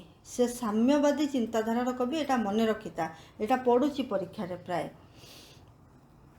ଆଚ୍ଛା, ନବଯୁଗ ସାହିତ୍ୟ ସଂସଦ ଜରିଆରେ ଯେଉଁ ଆନ୍ଦୋଳନ ହୋଇଥିଲା ସେଥିରେ ସେ ଅଂଶଗ୍ରହଣ କରିଥିଲେ। ନବଯୁଗ ସାହିତ୍ୟ ସଂସଦର ପ୍ରଥମ ଅଧିବେଶନରେ ପ୍ରାରମ୍ଭିକ ସଙ୍ଗୀତ ରୂପରେ ଏହି କବିତାଟି ଗାନ କରାଯାଇଥିଲା। କେଉଁ କବିତାଟି? ଜାଗ ବନ୍ଧନ ହରା। ଆଚ୍ଛା, ଆଉ ଥରେ ମୁଁ କହିଦେଉଛି, ତାଙ୍କର ଯେଉଁ ପୋଏମ୍ଟି ଅଛି ଏଇଟା ସାମ୍ୟବାଦୀ ଚିନ୍ତାଧାରାର ପୋଏମ୍, ଆଣ୍ଡ ସେ ସବୁବେଳେ ସେଇ ସାମ୍ୟବାଦୀ ଚିନ୍ତାଧାରାର ହିଁ ପୋଏମ୍ ଲେଖନ୍ତି। ତାଙ୍କର ଦେଖ ପୋଏମ୍ ଗୁଡ଼ାକର ନାଁ ଶୁଣ, ତମେ ଜାଣିପାରିବ। ରକ୍ତ ଶିଖା, ଛାଇର ଛିଟା, ଅଲୋଡ଼ା ଲୋଡ଼ା, ଅବାନ୍ତର କିଞ୍ଚିତ ତାଙ୍କର କବିତା ସଂକଳନ। ଏଇଗୁଡ଼ିକ ତାଙ୍କର ମାନେ କାବ୍ୟକୃତିର ସାର୍ଥକ ପରିଚୟ। ଆଚ୍ଛା, କେଉଁ ପୁସ୍ତକ ପାଇଁ ସେ କେନ୍ଦ୍ର ସାହିତ୍ୟ ଏକାଡେମୀ ଦ୍ୱାରା ପୁରସ୍କୃତ ହୋଇଥିଲେ? ଅବାନ୍ତର ପୁସ୍ତକ ପାଇଁ ସେ କେନ୍ଦ୍ର ସାହିତ୍ୟ ଏକାଡେମୀ ଦ୍ୱାରା ପୁରସ୍କୃତ ହୋଇଥିଲେ। ଶୋଷଣମୁକ୍ତ ଶ୍ରେଣୀହୀନ ସାମାଜିକ ତଥା ସାଂସ୍କୃତିକ ବ୍ୟବସ୍ଥା ପରିବର୍ତ୍ତନ ମାନବବାଦର ଜୟଗାନ ଏହି କବିତାର ଅନ୍ତଃସ୍ୱର। ମନେ ରହିଲା?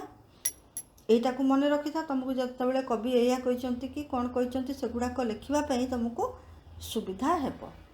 ତାପରେ ଯିବା ଆମେ ଯାହା ଯାହା କୋଶ୍ଚିନ୍ ଆମର ଦରକାର ବହିରୁ ଆମେ ସେଇଗୁଡ଼ିକ କରିବା।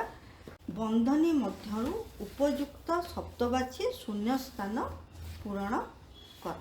ଆଚ୍ଛା, ବନ୍ଧନୀ ମଧ୍ୟରୁ ଉପଯୁକ୍ତ ଶବ୍ଦ ବାଛି ଶୂନ୍ୟ ସ୍ଥାନ ପୂରଣ କର। ନବଯୁଗର ଡ୍ୟାସ୍ ମାନଙ୍କୁ ଜାଗି ଉଠିବାକୁ କୁହାଯାଇଛି। ନବଯୁଗର ତରୁଣମାନଙ୍କୁ ଜାଗି ଉଠିବାକୁ କୁହାଯାଇଛି। ତରୁଣ। ଲକ୍ଷ୍ୟ ଜୀବନେ ଖେଳାଅ ସମାଜବାଦୀ ଧାରା, ଆଲୋକ ଧାରା, ଉତ୍ସାହବାଣୀ, ଅନ୍ଧକାର ଧାରା। ଲକ୍ଷ୍ୟ ଜୀବନ ଖେଳା, ଆଲୋକ ଧାରା। ହେଲା, এই ଦୁଇଟା ତୁମର MCQsରେ ଆସିପାରେ। ଆଚ୍ଛା, ସର୍ଟ କୋଶ୍ଚିନ୍ ଗୁଡ଼ାକ ଦେଖିଦେବା। ସର୍ଟ କୋଶ୍ଚିନ୍ ଗୁଡ଼ାକ ବହିରେ ଯାହା ଅଛି ପ୍ରାୟ ତାରି ଭିତରୁ ହିଁ ଆସିବ। ଏକ୍ସଟ୍ରା କିଛି ନ ଦେଇପାରେ, ତଥାପି we should be prepared for every question, right? ତେଣୁ ଆମେ ବହିରେ ଯାହା କୋଶ୍ଚିନ୍ ଦିଆହେଇଛି ଆମେ ସେଇ ଗୁଡ଼ାକ ଆମେ କରିଦେବା। ବନ୍ଧନହରା କେଉଁମାନଙ୍କ ଉଦ୍ଦେଶ୍ୟରେ କୁହାଯାଇଛି? ନବଯୁଗର ତରୁଣମାନଙ୍କ ଉଦ୍ଦେଶ୍ୟରେ। ନବଯୁଗର ତରୁଣ। ଆଚ୍ଛା, କେଉଁଠାରେ ଆଲୋକର ଧାରା ଖେଳାଇବାକୁ କବି କହିଛନ୍ତି? ଲକ୍ଷ ଲକ୍ଷ ମାନବ ଜୀବନରେ। ତେଣୁ ଏଇଗୁଡ଼ାକ ଯେମିତି ଦେଇଛି ଏଗୁଡ଼ାକ MCQsରେ ବି ଆସିପାରିବ। ତେଣୁ ସେଇ ହିସାବରେ ତୁମେ ମନେ ରଖିକିରି ପାଠ ପଢ଼ିବ। କାହିଁକିନା MCQ ତୁମର ଫୁଲ୍ ମାର୍କ ଆସିବ, ମୁଁ ସେଇ ହିସାବରେ ତୁମକୁ ପ୍ରିପେୟାର କରାଉଛି। କବି କ'ଣ ଲୁପ୍ତ ହେବାକୁ କହିଛନ୍ତି? ଜାତିଭେଦ ପ୍ରଥା ଲୁପ୍ତ ହେବା ପାଇଁ। ଜାତିଭେଦ ପ୍ରଥା ଲୁପ୍ତ ହେବା କଥା କବି କହିଛନ୍ତି। କାହାର ଶଙ୍ଖଧ୍ୱନିରେ ଦୁଃଖର ଜ୍ୱାଳା ପ୍ରଶମିତ ହେବ? ଏଇଟା ହେଉଛି ମହାମାନବ। ବୁଝିଲା? ମହାମାନବର ଶଙ୍ଖଧ୍ୱନିରେ ଦୁଃଖର ଜ୍ୱାଳା ପ୍ରଶମିତ ହେବ। କେଉଁଠାରେ ଅମର ଗାନ ଗାଇବା ପାଇଁ କବି କହିଛନ୍ତି?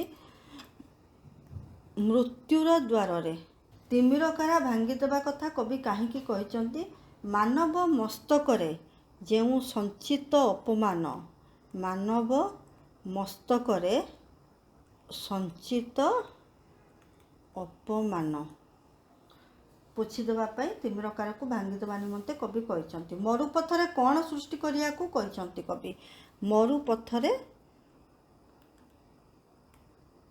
ଝରଣା ସୃଷ୍ଟି କରିବାକୁ କବି କହିଛନ୍ତି। ସମ୍ମୁଖେ ତବ, ଏଠି ତବ କାହା ଉଦ୍ଦେଶ୍ୟରେ କୁହାଯାଇଛି? ସମ୍ମୁଖେ ତବ, ଏଠି ତବ ନବଯୁଗର ତରୁଣମାନଙ୍କର ଉଦ୍ଦେଶ୍ୟରେ କୁହାଯାଇଛି। ଠିକ୍। ଭବିଷ୍ୟତରେ ତରୁଣମାନେ ଜାଗି ଉଠିବେ ବୋଲି କବି କ'ଣ କହିଛନ୍ତି? ଭବିଷ୍ୟତର ତରୁଣମାନେ କ'ଣ କଲେ? ଆଚ୍ଛା, ଆଉ ଗୋଟେ ରହିଗଲା, ଭୁବନ ସାରା ହସାଇବା ପାଇଁ କ'ଣ ଭିନ୍ନ ହେବାକୁ ଯାଉଛି? ଭୁବନ ସାରା ହସାଇବା ପାଇଁ ତନ୍ଦ୍ରାର ସ୍ପର୍ଶକୁ ଭିନ୍ନ କରିବାକୁ କୁହାଯାଇଛି। ଭବିଷ୍ୟତର ତରୁଣମାନେ କ'ଣ କଲେ ଜାଗି ଉଠିବେ ବୋଲି କବି କହିଛନ୍ତି? ଭବିଷ୍ୟତର ତରୁଣମାନେ ଦୁଃଖ ଏବଂ ଭବିଷ୍ୟତର ତରୁଣମାନେ କ'ଣ କଲେ ଜାଗି ଉଠିବେ ବୋଲି କବି କହିଛନ୍ତି? ଭବିଷ୍ୟତର ତରୁଣମାନେ ଦୁଃଖ ଏବଂ ଦୁର୍ବଳ ଜୀବନକୁ ବିଦୀର୍ଣ୍ଣ କଲେ ହିଁ ଜାଗି ଉଠିବେ ବୋଲି କବି କହିଛନ୍ତି। ବିଜୟର ମାଳା ଘେନିବା ପୂର୍ବରୁ କ'ଣ ହେଉ ବୋଲି କବି କହିଛନ୍ତି? ବିଜୟର ମାଳା ଘେନିବା ପୂର୍ବରୁ ସମସ୍ତ ବାଧା ବିଘ୍ନ ରୂପକ ପ୍ରତିବନ୍ଧକର ଅର୍ଗଳ ଭାଙ୍ଗିଯିବା ସହ ପୀଡ଼ା ପର୍ବତ ଚୂର୍ଣ୍ଣ ହୋଇଯାଉ ବୋଲି କବି କହିଛନ୍ତି। ଏକ୍ଜାକ୍ଟଲି ସେ ଯାହା ଯାହା ପୋଏମ୍ରେ କହିଛନ୍ତି ସେଇଆ ତୁମକୁ ଲେଖିବାକୁ ହେବ ଇନ୍ ଦ୍ୟାଟ୍ ଲାଙ୍ଗୁଏଜ୍। ଏଇଟା କବିତାର ମାନେ ସ୍ପେଶିଆଲିଟି ହେଉଛି ସେଇଆ। ତୁମେ ଆଉ ନିଜର ଏଥିରେ ଭାଷା ଦେବାର କିଛି ଆବଶ୍ୟକତା ନାହିଁ। ଏଇ କବିତା ଟିକେ ମାନବ ମସ୍ତକରେ ସଞ୍ଚିତ, ତେଣୁ ତୁମେ ଏଇଗୁଡ଼ାକ ନିହାତି ଲେଖିବ। ମୃତ୍ୟୁର ଦ୍ୱାରରେ, ୟାର ଅଦର ଥିଙ୍ଗ କିଛି ଲେଖିବାର ନାହିଁ ଏଥିରେ। ମହାମାନବର ଶଙ୍ଖଧ୍ୱନିରେ, ଜାତିଭେଦ ପ୍ରଥା, ଲକ୍ଷ ଲକ୍ଷ ମାନବ ଜୀବନରେ ଆଲୋକଧାରା ଖେଳେଇବା ପାଇଁ, ଏସବୁ ଜିନିଷ ତୁମକୁ ଏ ବିଟ୍ ବାଇ ବିଟ୍ ଏଇ ୱାର୍ଡ଼ ହିଁ ଲେଖିବାକୁ ହେବ। ଏବେ ଆମେ ଯିବା କାହାକୁ? ପ୍ରସଙ୍ଗ ସରଳାର୍ଥକୁ ଯିବା। ମରଣ ଦୁଆରେ ଚରଣ ଅରପି ଗାଓରେ ଅମର ଗାନ, ପୋଛି ଦିଅ ଆଜି ମାନବ ଶିରସୁ ସଞ୍ଚିତ ଅପମାନ।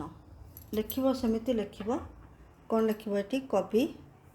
ତୁମେମାନେ ଟିକେ ମନେ ଆଗେ ଲେଖି ପକାଅ ଖାତାରେ, ମୁଁ ଲେଖିବା ଆଗରୁ। କବିତା କିଏ, କବି କ'ଣ, ତାଙ୍କ ନାଁ କ'ଣ ଲେଖା ହେଲା। ତାପରେ ତୁମେ ଯେମିତି ମରଣ ଦୁଆରେ, ଫାଷ୍ଟ ଦୁଇଟା ୱାର୍ଡ଼ ମରଣ ଦୁଆରେ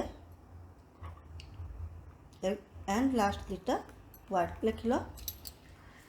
ଉକ୍ତ ପଦ୍ୟାଂଶଟି ପ୍ରଗତିବାଦୀ ସାମ୍ୟବାଦୀ କବି, ଉକ୍ତ ପଦ୍ୟାଂଶଟି ସାମ୍ୟବାଦୀ କବି ଅନନ୍ତ ପଟ୍ଟନାୟକ ଜାଗବନ୍ଧନ ହରା ଶୀର୍ଷକରୁ ଉଦ୍ଧୃତ। ଏଠାରେ କବି ନବୀନ ଯୁଗର ତରୁଣମାନଙ୍କୁ ସମାଜରେ ଦୁଃଖ, ଅସହାୟ, ଶୋଷିତ ଓ ସର୍ବହରାଙ୍କର ଜୀବନରେ ଆନନ୍ଦ ଭରିଦେବା ପାଇଁ ନିଜକୁ ଉତ୍ସର୍ଗ କରିବାକୁ ଆହ୍ୱାନ ଦେଇଛନ୍ତି। କବିଙ୍କ ମତରେ ତରୁଣମାନେ ହିଁ ସମାଜର କଳଙ୍କିତ ଜାତିପ୍ରଥା, କୁସଂସ୍କାର ତଥା ଅନ୍ଧବିଶ୍ୱାସ ପରି ସାମାଜିକ ବ୍ୟାଧିକୁ ଦୂର କରିପାରିବେ।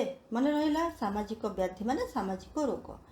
ସମାଜର ବଡ଼ପଣ୍ଡା ସାଜିଥିବା ପୁଞ୍ଜିପତି, ଶିଳ୍ପପତି, ଜମିଦାର ଏବଂ ସାଧାରଣ ଜମିଦାରମାନେ ସାଧାରଣ କୃଷକ, ଶ୍ରମିକ, ଦିନ ମଜୁରିଆ ମାନଙ୍କୁ ଶୋଷଣ ଏବଂ ନିଷ୍ପେଷଣ ମଧ୍ୟରେ ଜୀବନ ବଞ୍ଚିବାକୁ ବାଧ୍ୟ କରି ଆସିଛନ୍ତି। ତେଣୁ ଏହିଭଳି ରୋଗଗ୍ରସ୍ତ ବ୍ୟବସ୍ଥାରେ ପରିବର୍ତ୍ତନ ଆଣିବା ପାଇଁ ତରୁଣମାନଙ୍କୁ ସଂଘର୍ଷ ଓ ରକ୍ତପାତର ସମ୍ମୁଖୀନ ହେବାକୁ ପଡ଼ିପାରେ। ମନେ ରହିଲା, ମରଣ ଦୁଆରେ ଚରଣ ଅରପି ଗାଓରେ ଅମର ଗାନ। ତେଣୁ ସେ କ'ଣ କହୁଛନ୍ତି ଯେ ସେମାନଙ୍କୁ ନିଜ ଜୀବନକୁ ବାଜି ଲଗାଇବାକୁ ପଡ଼ିବ। କାହାକୁ? ସେ ଯେଉଁ ନିରନ୍ନ, ସେ ସର୍ବହରାଙ୍କ ମୁହଁରେ ହସ ଭରିଦେବା ପାଇଁ ଆଜିର ନବଯୁଗର ତରୁଣମାନଙ୍କୁ ଜୀବନର ବାଜି ଲଗାଇବାକୁ ପଡ଼ିବ।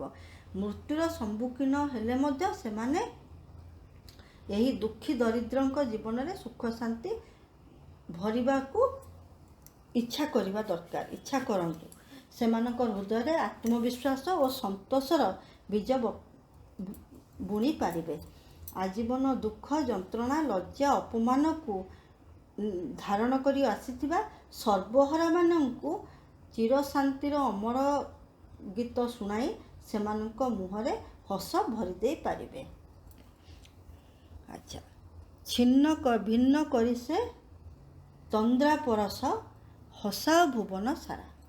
ତାହେଲେ ଏଇଠି କ'ଣ ହେଲା? ଏଠି ଆମର ଦୁଇଟା ଯେଉଁ ସିଗ୍ନେଚର ଲାଇନ୍ ରହିବା କଥା ତୁମେ ସେମିତି ଦେବ। କବିତା କ'ଣ कवि कौन लिखिं से कथा लिखिल सिग्नेचर लाइन दिहला सिग्नेचर लाइन रे फास्ट रहा केउठू ए पद्यांशटी आसी द्वितीय रहा एठी कवि कौन कहया चाहते एथारे कवि नवीन जुगर बंधन हरा माने ये जो तरुण मानकर किसी बंधन ना किसी रोकटोक ना से बंधन हरा तरुण मानक मानववादी चेतनार संधान रे प्रत्येक बाधक को छिन्न करी आगेवाकू आह्वान देइछंती राइट भिन्न करी से तंद्रा परस एठी तंद्रा परस क्या कहुची तंद्रा परस कहुची ये जो मोह आवेग मोह माया एगुड़ाक लोभ को एगुड़ाक तंद्रा परस बोली कह जाउछि हैला कविंक मतरे समाज रे प्राचीन कालरू चली आसुथिबा रक्षणशील परंपरा अनुसारे पुंजीपति जमीदार एवं धनी संप्रदायर लोक माने सबुबेले खटिखिया और श्रमिक श्रेणी लोक माननकु निष्पेषित करी रखिछंती किंतु सेही सामंतवादी प्रथार विलोप पाई जुगान्तकारी पदक्षेप नेबा निहाती आवश्यक एही जुगान्तकारी पदक्षेप नबा पाई प्रतिबंधक भावरे रहिबे माया मोह एवं लोभर बंधन तेणु नवजुगर तरुण माननकु से समाजर बृहत्तर स्वार्थ दृष्टि से साम्यवादर महामंत्र रे दीक्षित होई ए जो माया मोहर बंधन छिन्न करने को कि बंधन को छिंडाई देवाकू कहिसंती नवजुगर प्रतिष्ठा पाई सेमानंकु कोटि कोटि शोषित जनतांकर हृदयरू दुख जंत्रणा और कषण दूर करने को पड़िबो याद्वारा सेमानंक मुहरे हस भरी पारिबो सर्वहरांक हृदय सुख और संतोष भरी देबा पई शांतिर सह बंचिबार अधिकार प्रदान करबा पई से तरुण माननकु किए आह्वान करछंती कवि एठी आह्वान करछंती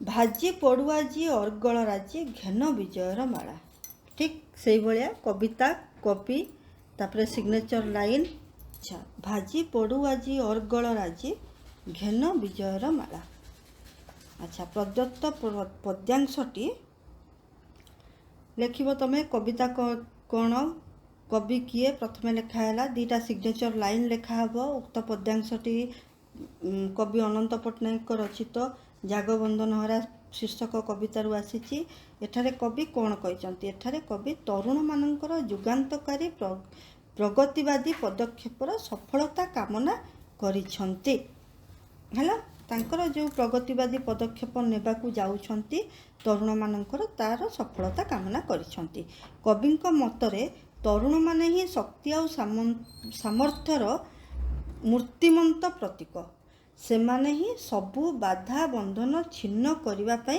समर्थ सेमानंक द्वारा समाजर कुसंस्कार अंधविश्वास दूर होगा संभवपर समाजर बड़पंडा साजी धनिक श्रेणीर गोष्ठी सबुबले समाजर शोषित और खटिखिया सर्वहरा मानक उपरे अत्याचार करिथांती दिन दरिद्रंक मनरु भय संदेह और अपमान दूर करने पाई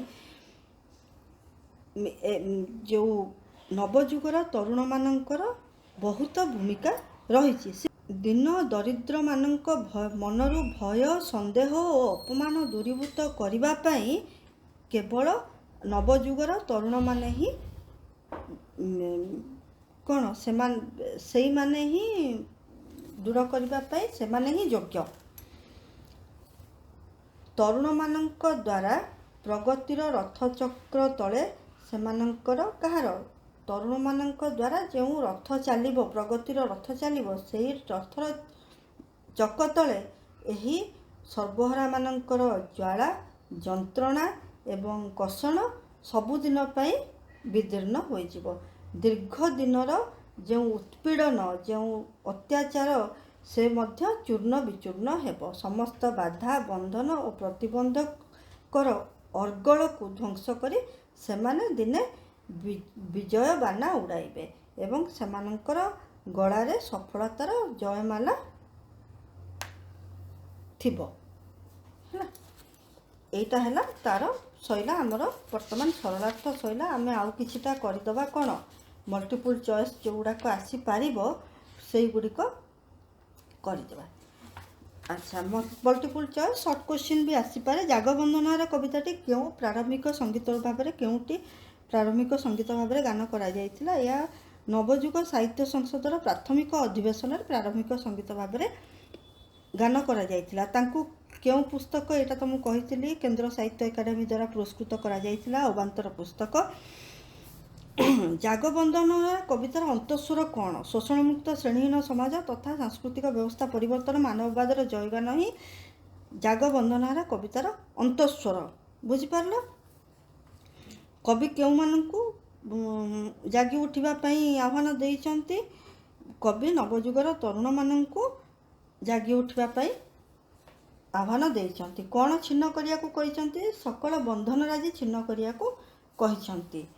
ଆଚ୍ଛା, କବି କାହାକୁ ସମାଜର ଭବିଷ୍ୟତ ବୋଲି କହିଛନ୍ତି? କବି ତରୁଣମାନଙ୍କୁ ସମାଜର ଭବିଷ୍ୟତ ବୋଲି କହିଛନ୍ତି। ଯାତ୍ରା ପଥରେ ସମ୍ମୁଖରେ କିଏ କୁହଳି ସୃଷ୍ଟି କରେ ବୋଲି କବି କହିଛନ୍ତି? ଯାତ୍ରା ପଥରେ ସମ୍ମୁଖରେ ସ୍ନେହ, ମମତା, ମାୟା, ମୋହର ଅଶ୍ରୁ କୁହେଳି ସୃଷ୍ଟି କରେ ବୋଲି କବି କହିଛନ୍ତି। ମହାମାନବର ଶଙ୍ଖଧ୍ୱନିରେ କ'ଣ ପ୍ରଶମିତ ହେବ? ମହାମାନବର ଶଙ୍ଖଧ୍ୱନିରେ ଦୁଃଖ ଜ୍ୱାଳା ପ୍ରଶମିତ ହେବ। କବିଙ୍କ ମତରେ କଣ୍ଟକ କେଉଁ ପଥରେ ଶିର ଟେକେ? କବିଙ୍କ ମତରେ କଣ୍ଟକ ସନ୍ଧାନ ପଥରେ ଶିର ଟେକେ। କବିଙ୍କ ମତରେ କଣ୍ଟକ ଅର୍ଥାତ୍ ସନ୍ଧାନ ପଥରେ କଣ୍ଟକ ଅର୍ଥାତ୍ ପ୍ରତିବନ୍ଧକ ଶିର ଟେକେ। ଜାଗବନ୍ଦନର ଆଚ୍ଛା, ପୀଡ଼ନ ପର୍ବତ କିପରି ଚୂର୍ଣ୍ଣ ହେବ?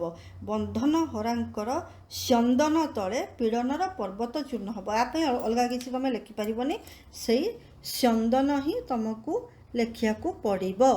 ବୁଝିପାରିଲ? ସ୍ୟନ୍ଦନ ତଳେ। ମାନବ ମସ୍ତକରେ କ'ଣ ସଞ୍ଚିତ ହୋଇ ରହିଛି ବୋଲି କବି କହିଛନ୍ତି? ମାନବ ମସ୍ତକରେ ଅପମାନ ସଞ୍ଚିତ ହୋଇକରି ରହିଛି ବୋଲି କବି କହିଛନ୍ତି। ତିମିର କାରା ଚୁରିବା ପାଇଁ କାହାକୁ ଲଙ୍ଗିଯିବା ପାଇଁ କବି କହିଛନ୍ତି? ଏଇଟା ମନେ ରଖ। ବନାନୀ ଶୈଳ ସାଗର, ଏଇଟାକୁ ଏମିତି ତୁମେ ଲେଖିବ ରେସ୍ପେକ୍ଟିଭଲି, ଲେଖିବନି ଶୈଳ ସାଗର ବନାନୀ, ଏମିତି ଲେଖିବନି ବନାନୀ ଶୈଳ ସାଗର। ବୁଝିହେଲା? ଯାହା ଦିଆହେଇଛି ସେଇଟାକୁ ହିଁ ଲେଖିବ, ବନାନୀ ଶୈଳ ସାଗର। ଆଚ୍ଛା, ଆଉ ଗୋଟେ ହେଉଛି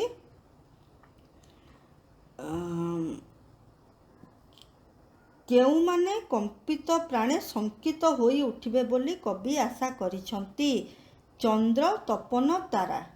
ତ ଏଠି ଯଦି ଶଶୀ, ସୂର୍ଯ୍ୟ, ତାରା ସେ ହେବନି। ଚନ୍ଦ୍ର, ତପନ, ତାରା ଥିବ ମଲ୍ଟିପୁଲ୍ ଚଏସ୍ରେ, ତୁମେ ସେଇଟା ହିଁ ଲେଖିବ, ଚନ୍ଦ୍ର, ତପନ, ତାରା। ଅର୍ଗଳ ଶବ୍ଦର ପ୍ରକୃତ ଅର୍ଥ କ'ଣ? ଅର୍ଗଳ ଶବ୍ଦର ପ୍ରକୃତ ଅର୍ଥ ହେଉଛି ବନ୍ଧନ, ମାନେ ଯେଉଁ ବେକରେ ଦଉଡ଼ି ପକାଯାଏନି ଗାଈମାନଙ୍କର, ସେଇଆକୁ ଏଠି ଅର୍ଗଳ ବୋଲି ସେଇଆକୁ କୁହାଯାଇଛି। ବକ୍ଷ ଶୋଣିତ ଦେଇ ଲକ୍ଷ୍ୟ ଜୀବନରେ କ'ଣ ଖେଳାଇ ଦେବାକୁ କବି କହିଛନ୍ତି? ଆଲୋକର ଧାରା ଖେଳାଇ ଦେବାକୁ କବି କହିଛନ୍ତି। କେଉଁଠାରେ ଅମର ଗାନ ଗାଇବାକୁ କବି କହିଛନ୍ତି? ମରଣ ଦୁଆରେ ଅମର ଗାନ ଗାଇବାକୁ କବି କହିଛନ୍ତି। ଜାଗବନ୍ଧନହରା କେଉଁମାନଙ୍କ ଉଦ୍ଦେଶ୍ୟରେ କୁହାଯାଇଛି? ଜାଗବନ୍ଧନହରା ନବଯୁଗର ତରୁଣମାନଙ୍କ ଉଦ୍ଦେଶ୍ୟରେ କୁହାଯାଇଛି। ଆଚ୍ଛା, ଡ୍ୟାସ୍ କମ୍ପିତ ପାଣେ ଶଙ୍କି ଉଠିବେ ବୋଲି କୁହାଯାଇଛି? ଚନ୍ଦ୍ର, ତପନ, ତାରା ଏବେ ମୁଁ ଡିସ୍କସନ୍ କରିଛି। ସନ୍ଧାନୀମାନଙ୍କର ସମ୍ମୁଖରେ ମୋହ ମମତାର ନୀର ଡ୍ୟାସ୍ ସୃଷ୍ଟି କରେ। ସେଟା କ'ଣ ସୃଷ୍ଟି କରେ? କୁହେଳି। ମନେ ରହିଲା, କୁହେଳି ସୃଷ୍ଟି କରେ। ଆଚ୍ଛା, ମରୁପଥରେ ଡ୍ୟାସ୍ ସୃଷ୍ଟି କରିବାକୁ କବି କହିଛନ୍ତି? ମରୁପଥରେ ଡ୍ୟାସ୍ ସୃଷ୍ଟି କରିବା ପାଇଁ କ'ଣ ନା ନିର୍ଝର। କେଉଁ କଥା ଲୁପ୍ତ ହେବା ପାଇଁ ଜାଗବନ୍ଦନହରା କବିତାରେ କୁହାଯାଇଛି? ଜାତିଭେଦ ପ୍ରଥା ଲୁପ୍ତ ହେବା ପାଇଁ ଜାଗବନ୍ଦନହରାରେ କୁହାଯାଇଛି। ମରଣ ଦୁଆରେ କେଉଁ ଗୀତ ଗାଇବା ପାଇଁ କବି କହିଛନ୍ତି? ସବୁ ଓଲଟେଇ ପୋଲଟେଇ କେଉଁଠାରେ ଅମର ଗାନ ଗାଇବା ପାଇଁ କବି କହିଛନ୍ତି? ସେଟା ହେଉଛି ମରଣ ଦୁଆରେ। ମରଣ ଦୁଆରେ କେଉଁ ଗୀତ ଗାଇବା ପାଇଁ କହିଛନ୍ତି? ଅମର ଗାନ। ଆଚ୍ଛା, ବନ୍ଧନହରା କ'ଣ କଲେ କ୍ରନ୍ଦନ ଶେଷ ହେବ? ବନ୍ଧନ ଛିନ୍ନ କଲେ। ମନେ ରହିଲା? କବି ଅନନ୍ତ ପଟ୍ଟନାୟକ କେଉଁ ସାହିତ୍ୟ ସଂସଦ ସହିତ ସଂଶ୍ଳିଷ୍ଟ ଥିଲେ? ସେ ଥିଲେ ନବଯୁଗ ସାହିତ୍ୟ ସଂସଦ। पुणी से खोर्धा जिलार केउं ग्राम जन्म ग्रहण करथिले किए कवि अनंत पट्टनायक खोर्धा जिलार बोधे चणाहाट बोधे जन्म ग्रहण करथिले है ना। ये हो गला आमर मल्टीपल चॉइस आम शॉर्ट क्वेश्चन कवर कले मल्टीपल चॉइस कवर कले। अच्छा अंतर रे स्पंदन बही कौन उच्चरे धरिबा को कवि कहिचंती अंतर रे स्पंदन बही कौन उच्चरे धरिबा को कवि परामर्श देइछंती प्रदीप है ना। पुणी आ गोटे रही केउं कारण जोगु देश रे विभाजन सृष्टि होईची बोली कवि कहिचंती सेटा होची जातिगत तथा सांप्रदायिक भेदभाव। अच्छा केतेबेले क्रंदनर परिसमाप्ति घटिब बंधन राजी छिन्न होला परे मन रहा ना माने बाकी जहाँ थिला सेतक भी मुझे करदेली। बर्तमान आमर नेक्स्ट होची सर्वंशहा माटी सर्वंशहा माटी रे तार आमे करदेबा संपूर्ण आमर शेष हो पोएट्री तापरे तुम मानकर प्रोज करदेबा सरला परीक्षा भल हम कि व्यस्त हबार ना कि तरबरिया हबार ना तुम तो दुईटा परीक्षा अच्छी गोटे दिन अल्टरनेट तेणु पढ़ापढ़ी तुम्हें कर मैक्सिमम आम काली भितर चेष्टा करूँ जमती सबुतक आम अपडेट देदेवाई चैनल रे पिला माने वर्तमान करवा सर्वंशहा माटी। अच्छा सर्वंशहा माटी रे आम एटा टिके हेजी हो जाइए तो तुम मैंने बही खोल बही खोलिक तुम पेन धरिक देख सर्वंशहा माटी लिखिथिले विद्युत प्रभा देवी। स्वाधीनता परवर्ती ओडिया साहित्य रे विद्युत प्रभा देवी जड़े विशिष्ट कवि। से अभिव्यक्त कटक जिलार आली थाना अंतर्गत नाटरा ग्राम रे जन्मग्रहण करथिले। मन रहा अभिव्यक्त कटक जिलार आली थाना नाटरा ग्राम। कविंक सृष्टि रे स्वदेश प्रीति सांस्कृतिक चेतना जीवनबोध आध्यात्मिकता निसर्ग दृष्टिर मंजुल परिप्रकाश घटी। तमाम तांकर सृष्टि जो साहित्य सृष्टि थिला स्वदेश प्रीति उपरे सांस्कृतिक चेतना उपरे जीवनबोध उपरे आध्यात्मिकता उपरे निसर्ग आध्यात्मिकता उपरे तांकर बेसिकली तांकर साहित्य सृष्टि गुड़ाक बेस करिके थिला। तांकर रचित कविता पुस्तक सविता उत्कल सारस्वत प्रतिभा कनकांजलि मरीचिका विहायसी झरासी भली स्वप्नदीप काकली जहाकु जीए संचयन माटी पानी पवन प्रभृति ओडिया साहित्य को समृद्ध करिछि। से ओडिशा साहित्य एकाडेमी तरफ पुरस्कृत होते क्यों पुस्तक पाई संचयन पुस्तक पाई। ए जो कविताटी सर्वंशहा माटी तांकर माटी पानी पवन कविता पुस्तकरू संगृहीत। एथिरे सर्वंशहा माटी को माँ सहित तुलना करी कवि माटी मार मोहनीय गुणावली वर्णना करिछंती। मन रहा एगुड़िक लास्ट एतिकी पढ़िबो प्रत्येक पद्यर कहीं एथुरु तुमको सरलार्थ रे जो सेकेंड सिग्नेचर लाइन दवापे सुविधा हब। मनुष्यर सुप्त दिव्य चेतना को जाग्रत कराइबा पाई आह्वान जणाई छंती।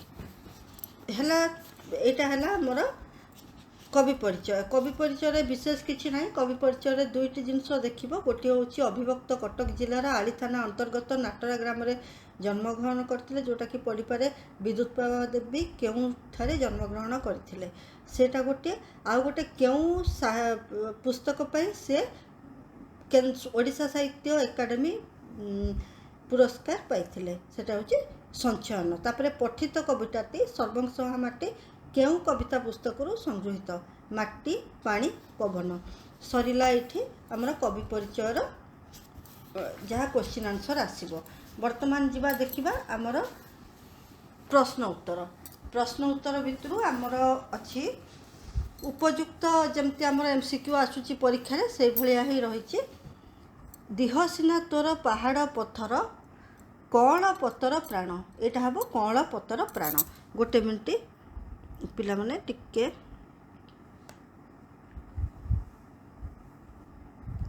हाँ तो देह सिना तोर पहाड़ पत्थर कौन पतर प्राण। ତୋହରି ଅନ୍ତର ଆଦେଶେ ଚଳେ ମୁଁ ଘୋଷି ତୋର ମହାଯଶ। ଘୋଷି ତୋର ମହାଯଶ। କେଉଁଠି ହଜିଛି ଖୋଜି ଦେ ମୋର ଚେତନାର ଚାବିକାଠି। ଅମାପ ଧରିଛୁ ଦେ ଟିକେ ମୋତେ ନିଦା ହେଉ ମୋର ଛାତି। ହେଲା, ଏଇଗୁଡ଼ିକ ହେଲା ତାର ଯେଉଁଟା MCQରେ ତୁମର ପଡ଼ିବାର ସମ୍ଭାବନା ଅଛି। ଆମେ ଅଲଗା MCQ ଗୁଡ଼ାକ ବି କରିବା ଏଇ ସବଜେକ୍ଟର ଏକ୍ସଟ୍ରା MCQ ଗୁଡ଼ାକ ଯେଉଁଟା କ୍ୱେଶ୍ଚିନ୍ରେ ନାହିଁ। ଆଚ୍ଛା, ତାପରେ ରହିଲା ଆମର କ୍ଷୁଦ୍ର ଉତ୍ତର ମୂଳକ। କ୍ଷୁଦ୍ର ଉତ୍ତର ମୂଳକରେ କବି କାହାକୁ ସର୍ବଂସହା ବୋଲି କହିଛନ୍ତି ବା ସର୍ବଂସହଣା ବୋଲି କହିଛନ୍ତି? କବି ମାଟି ମାଆକୁ ସର୍ବଂସହଣା ବୋଲି କହିଛନ୍ତି। କାହାକୁ ନା ମାଟି ମାଆକୁ ସର୍ବଂସହଣା ବୋଲି କହିଛନ୍ତି। ସେକେଣ୍ଡରେ ହେଉଛି ଆମେ କେଉଁଠାରୁ ଶକ୍ତି ଓ ତୃପ୍ତି ପାଉ ବୋଲି କବି କହିଛନ୍ତି? ଆମେ ମାଟି ମାଆର ମିଠା ପାଣି, ପବନ, ଗଛଲତାର ଫଳରୁ ଶକ୍ତି ଓ ତୃପ୍ତି ପାଉ ବୋଲି କବି କହିଛନ୍ତି। ଆମ ମନ ସୁଖ ଲାଗି ହସ କଥା କେଉଁଠାରେ ଭରି ରହିଛି? ଆମ ମନ ସୁଖ ଲାଗି ହସ କଥା ନଦୀ ସମୁଦ୍ରରେ ଭରି ରହିଛି। କବି କାହାକୁ ମା ବୋଲି କହିଛନ୍ତି? କବି ଜନ୍ମ ମାଟିକୁ ମା ବୋଲି କହିଛନ୍ତି। ମାଟି ଚେରମୂଳ ଗଛଲତା ସାଇତି ରଖିବା ପଛରେ କି ଉଦ୍ଦେଶ୍ୟ ଅଛି? ମାଟି ଚେରମୂଳ ଗଛଲତା ସାଇତି ରଖିବା ପଛରେ ମାନବର ରୋଗଜନିତ ଶାରୀରିକ ଯନ୍ତ୍ରଣା ଦୂର କରିବାର ଉଦ୍ଦେଶ୍ୟ ନିହିତ ଅଛି। ସ୍ୱର୍ଗଠାରୁ ମାଟିର ଆକର୍ଷଣ କବିଙ୍କ ପାଇଁ ଅଧିକ। ଏହା କବିତାର କେଉଁ ପଦରୁ ଜଣାଯାଏ? ଲେଖ। କେଉଁ ପଦରେ ଅଛି ଏଇଟା? ସରଗ ଡାକିଲେ ମନ ବଳେ ନାହିଁ ଛାଡ଼ି ବକୁ ତୋର କାଖ। ହେଲା, କବିତାର ଏଇ ପଦରୁ କବିଙ୍କ ପାଇଁ ସ୍ୱର୍ଗଠାରୁ ମାଟିର ଆକର୍ଷଣ ଅଧିକ ବୋଲି ଜଣାପଡ଼େ। ସ୍ୱର୍ଗଠାରୁ ମାଟିର ଆକର୍ଷଣ ଅଧିକ ବୋଲି ଜଣାପଡ଼େ। କେଉଁ କର୍ମ ହେତୁ କବି ଏ ଦେଶକୁ ବୁଲିବାକୁ ଆସିଛନ୍ତି? କେତେ ତପସ୍ୟାର ପୁଣ୍ୟ କର୍ମର ଫଳ ଯୋଗୁଁ କବି ଏ ଦେଶକୁ ବୁଲିବାକୁ ଆସିଛନ୍ତି? ମାଟିର ମହାଯଶ ଘୋଷିବାକୁ କବି କାହାଠାରୁ ଆଦେଶ ପାଇଛନ୍ତି? ମାଟିର ମହାଯଶ ଘୋଷିବାକୁ କବି ଜନ୍ମଭୂମିର ଆଦେଶ ପାଇଛନ୍ତି। ମାଟି ମା ଆମ ଦୋଷକୁ କ୍ଷମା କରିଛି କାହିଁକି? ମାଟି ମା ଆମକୁ ନିଜର ସନ୍ତାନ ବୋଲି ମନେକରି ଆମର ସମସ୍ତ ଦୋଷକୁ କ୍ଷମା କରିଛି। ବଣ ପକ୍ଷୀର ଡାକ ଶୁଣି ଦେହରେ କି ଭାବ ସୃଷ୍ଟି ହୁଏ? ବଣ ପକ୍ଷୀର ଡାକ ଶୁଣି ଆମ ମନରେ ପୁଲକ ଓ ଗର୍ବଭାବ ସୃଷ୍ଟି ହୁଏ। ୟା ପରେ ଅଛି ସପ୍ରସଙ୍ଗ ସରଳାର୍ଥ, ତିନୋଟି ସରଳାର୍ଥ। ତାପରେ ଆମେ ଯିବା ଆମର ଏକ୍ସଟ୍ରା କ୍ୱେଶ୍ଚିନ୍ ଯାହା ରହିଥିବ ସେ ଏଇ ଚାପ୍ଟରରେ ତାକୁ ମଧ୍ୟ କରିବା। ସପ୍ରସଙ୍ଗ ସରଳାର୍ଥରେ କ'ଣ ରହିଲା? ଜନମ କାଳୁ ଯେ ଦେହେ ତ ଆଘାତ କେତେ ନ ଦେଇଛି ମୁହିଁ ନିଜ ଛୁଆ ବୋଲି ସବୁ ଦୋଷ ସିନା କ୍ଷମି ଅଛୁ ଏକା ତୁହି। ତାହେଲେ ଏଥିରେ କ'ଣ କରିବ? ଯେତେବେଳେ ଉତ୍ତର ଲେଖିବ ଲେଟ୍ସେ 6 ନମ୍ବରରେ ପଡ଼ିଲା ସରଳାର୍ଥ, 6 ନମ୍ବର ଦେଲ, ଆଗ ଲେଖିଲ କବିତା ସର୍ବଂସହା ମାଟି, କବି ବିଦ୍ୟୁତ ପ୍ରଭା ଦେବୀ ଲେଖିଲ। ତାପରେ ପ୍ରଥମ ଦୁଇଟା ୱାର୍ଡ଼ ଏଇଟା ସରିବ, ସେଥିପାଇଁ ମୁଁ ତୁମକୁ ପ୍ରପରଲି ବୁଝାଉଛି ଆଉ ଥରେ। ଜନମ କାଳୁ ... ଦେଲ ଯାହା କ୍ଷମି ଅଛୁ।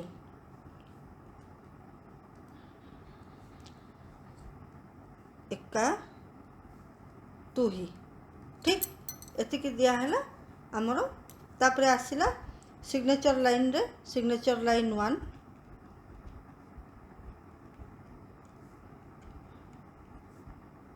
फास्ट लाइन रे कौन हम उक्त पद्यांशटी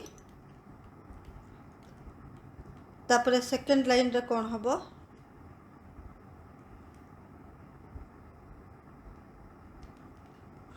सेकेंड लाइन रे कौन हम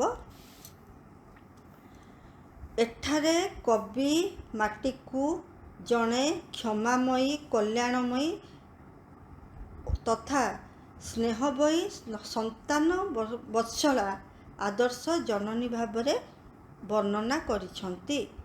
सिंपल रे गोटे लाइन रे लिखि हबा आउ टिके एठारे कवि माटी को जड़े कल्याणमयी ममतामयी जननी भाव वर्णना करिअछंती ताहा मध्य ठीक हम जो प्रकार लिखिबो ए जिनसटा ठीक हम मेन आमर जोटा बॉडीटा जो लिखिबो तमे एक्सप्लेन करिबो जहाँ लिखाई ताकू सेटा देखिबा। मातृगर्भरु बाहरी शिशुटीए माटी उपरे प्रथमे आलोकर दर्शन करे। जन्मदात्री माँ भली माटी शिशुटीर समस्त आवश्यकता को पूरण करिबारे मुख्य भूमिका ग्रहण करे। जननी परी माटी माँ मध्य संतान वत्सला निज वक्षर फल पुष्प जलवायु दे से ता संतान मानक शरीर परिपुष्ट करे। शरीर रे शक्ति हृदय रे तृप्ति मध्य भरी दिए। मात्र भूमिष्ठ होगा परठारु माटी माँ उपरे तार संतानगण आरंभ कर दियंती सबु प्रकार अत्याचार। ता उपरे जेते आघात हेले मध्य सर्वंसहा माटी निज संतानर सबु राग रोष भूली जाए तार महान गुण रे क्षमा प्रदान करे। कौनसी प्रतिवाद करे ना कौनसी प्रतिक्रिया प्रकाश करे ना ठीक निज जन्मदात्री माँ परी। जननी परी सबू अली अर्दली एवं अझटपण को सही स्नेह ममतार स्पर्श दे माटी माँ ता संतान पर क्षमामयी करुणामयी माँ परी अकुंठ सेवा करी चली थाए। सरिला तापरे गोटे लाइन रे लिखिबो कविंकर माटी मार ममतामयी भाव को कवि अत्यंत हृदयस्पर्शी भाव में वर्णना कर सिंपल लैंग्वेज रे लिखिदेव सरिला। अमाप धरीजु दे टिके मते निदा हेउ मोर छाती निजे दुख सही ए जगत पाई लागी पड़े दिन राति। अच्छा लिखिल तुम जहाँ लिखा कथा आग कविता कवि लिखिल तापरे लिखिल जहाँ रखा कथा तापरे तुमर सिग्नेचर लाइन जहाँ रखा कथा रखिल दुईटा जाक लाइन। एथरे कौन कवि कहिछंती माटी एठारे कवि माटी माँ निकटरू धैर्य और सहनशीलता परी महान गुणगुड़िक शिक्षा करने सहित तार आदर्श रे निजे अनुप्राणित होगापाई मन करिछंती किंबा कामना करिछंती। जन्मदात्री परी माटी माँ होउची सर्वंसहा ममतामयी धैर्य और सहनशीलतार मूर्तिमंत प्रतीक। प्रत्येक व्यक्ति पाई माटी होउची जड़े कल्याणमयी बा स्नेहमयी माँ। धरापृष्ठ रे जन्म होगा दिन ठारू से आमरी सेवारे निजको उत्सर्ग कर देइछि किए माटी माँ।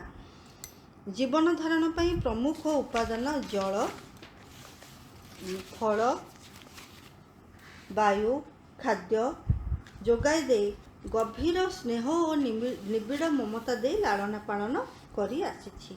किंतु प्रतिबदल रे आम ठारू केवल आघात पर आघात पाइछि किंतु तार महान गुण रे सबु नीरव सही जाउछि।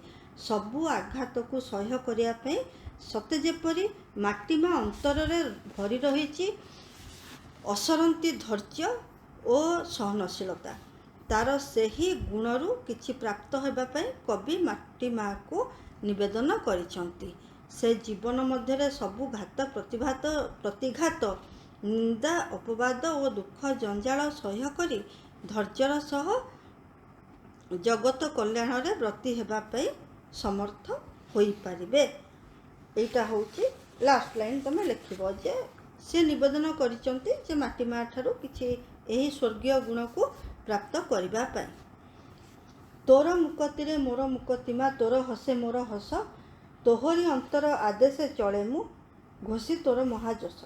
जहाँ जमती तुम फर्मूला जहाँ पकड़ा कथा पकेब कविता कवि यह लिखिब तापरे सिग्नेचर लाइन रे लिखिल उक्त पद्यांशटी माटी पानी पवन कवितारू कविता पुस्तकरू संगृहीत सर्वंसहा माटी शीर्षक कवितारू आनीत।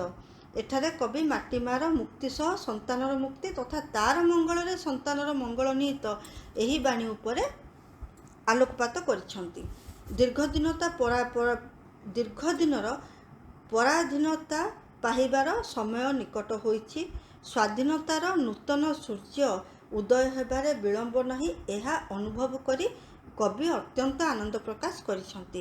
ଜନ୍ମମାଟିର ମୁକ୍ତି ସହିତ ତା ସନ୍ତାନମାନଙ୍କର ମଧ୍ୟ ମୁକ୍ତ ଜୀବନଯାପନ ଆରମ୍ଭ ହୋଇଯିବ।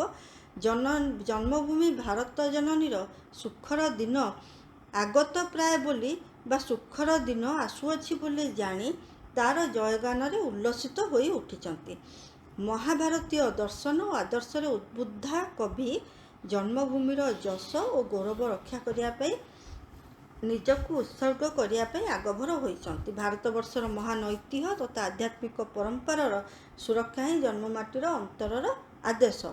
ଚେତନ ଗର୍ଭା ସେହି ଜନନୀ ଜନ୍ମଭୂମିର ଆଦେଶକୁ ବହନ କରି ଏବଂ ସୁପ୍ତ ଚେତନାକୁ ଜାଗ୍ରତ କରି ମାଟି ମାର ଗୁଣଗାନ କରିବାକୁ ଆହ୍ୱାନ ଦେଇଛନ୍ତି କବି। ସରିଲା। ଆମେ ଏବେ କିଛିଟା ଏକ୍ସଟ୍ରା କୋଶ୍ଚିନ୍ ଗୁଡ଼ାକ ମଧ୍ୟ କରିଦେବା। ଏଥିରୁ ଯେଉଁ ଏକ୍ସଟ୍ରା କୋଶ୍ଚିନ୍ ଗୁଡ଼ାକ ପଡ଼ିପାରେ ପରୀକ୍ଷାରେ, ଗୋଟେ କୋଶ୍ଚିନ୍ ଧର ଆସିଲା, କବି ବିଦ୍ୟୁତ୍ପ୍ରଭା ଦେବୀ କେଉଁ ସମୟର କବି? ସିଏ ହେଉଛନ୍ତି ସ୍ୱାଧୀନତା ପରବର୍ତ୍ତୀ ବିଦ୍ୟୁତ୍ପ୍ରଭା ଦେବୀ କେଉଁ ସମୟର କବି? ସ୍ୱାଧୀନତା ପରବର୍ତ୍ତୀ ସମୟର କବି। କବିତାରେ କବି କାହାର ଗୁଣାବଳୀ ବର୍ଣ୍ଣନା କରିଛନ୍ତି? ସେଟା ହେଉଛି ମାଟି ମାର। ଏଥିରେ ଅଧିକାଂଶ କୋଶ୍ଚିନ୍ର ଆନ୍ସର୍ ମାଟି ମା ହିଁ ହେବ। ସର୍ବଂସହା ମାଟି କବିତାରେ କବି ମନୁଷ୍ୟର କେଉଁ ଚେତନାକୁ ଜାଗ୍ରତ କରାଇବାକୁ ଆହ୍ୱାନ ଦେଇଛନ୍ତି? ସେଟା ହେଉଛି ସୁପ୍ତ ଦିବ୍ୟ ଚେତନା। ମନେ ରଖ, ପୋଏମ୍ରେ ଅଛି। ଠିକ୍ ଅଛି। ମାଟି ମା ସମସ୍ତଙ୍କ ଉପରେ ସମାନ ଭାବେ କ'ଣ ବାଣ୍ଟି ଦେଇଛି? ମାଟି ମା ସମସ୍ତଙ୍କ ପାଖରେ ସମାନ ଭାବେ କ'ଣ ବାଣ୍ଟି? ସ୍ନେହ ମମତା ବାଣ୍ଟି ଦେଇଛି।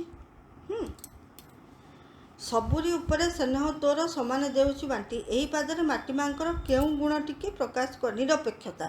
ହେଲା। ମାଟି ମା ତାର ସନ୍ତାନ ପାଇଁ ଖାଦ୍ୟ କେଉଁଠାରେ ସଜାଇ ରଖିଛି? ଗଛଲତାରେ।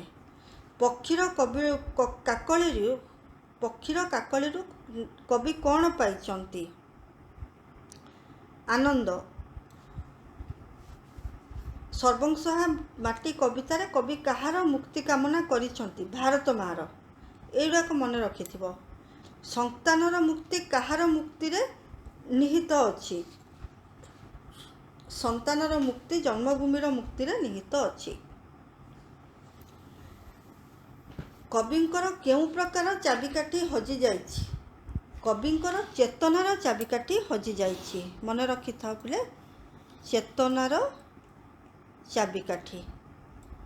ଠିକ୍ ଅଛି। ସର୍ବଂସହା ମାଟି କବିତାରେ କବିଙ୍କୁ ଶକ୍ତି ଓ ତୃପ୍ତି କିଏ ଦିଏ?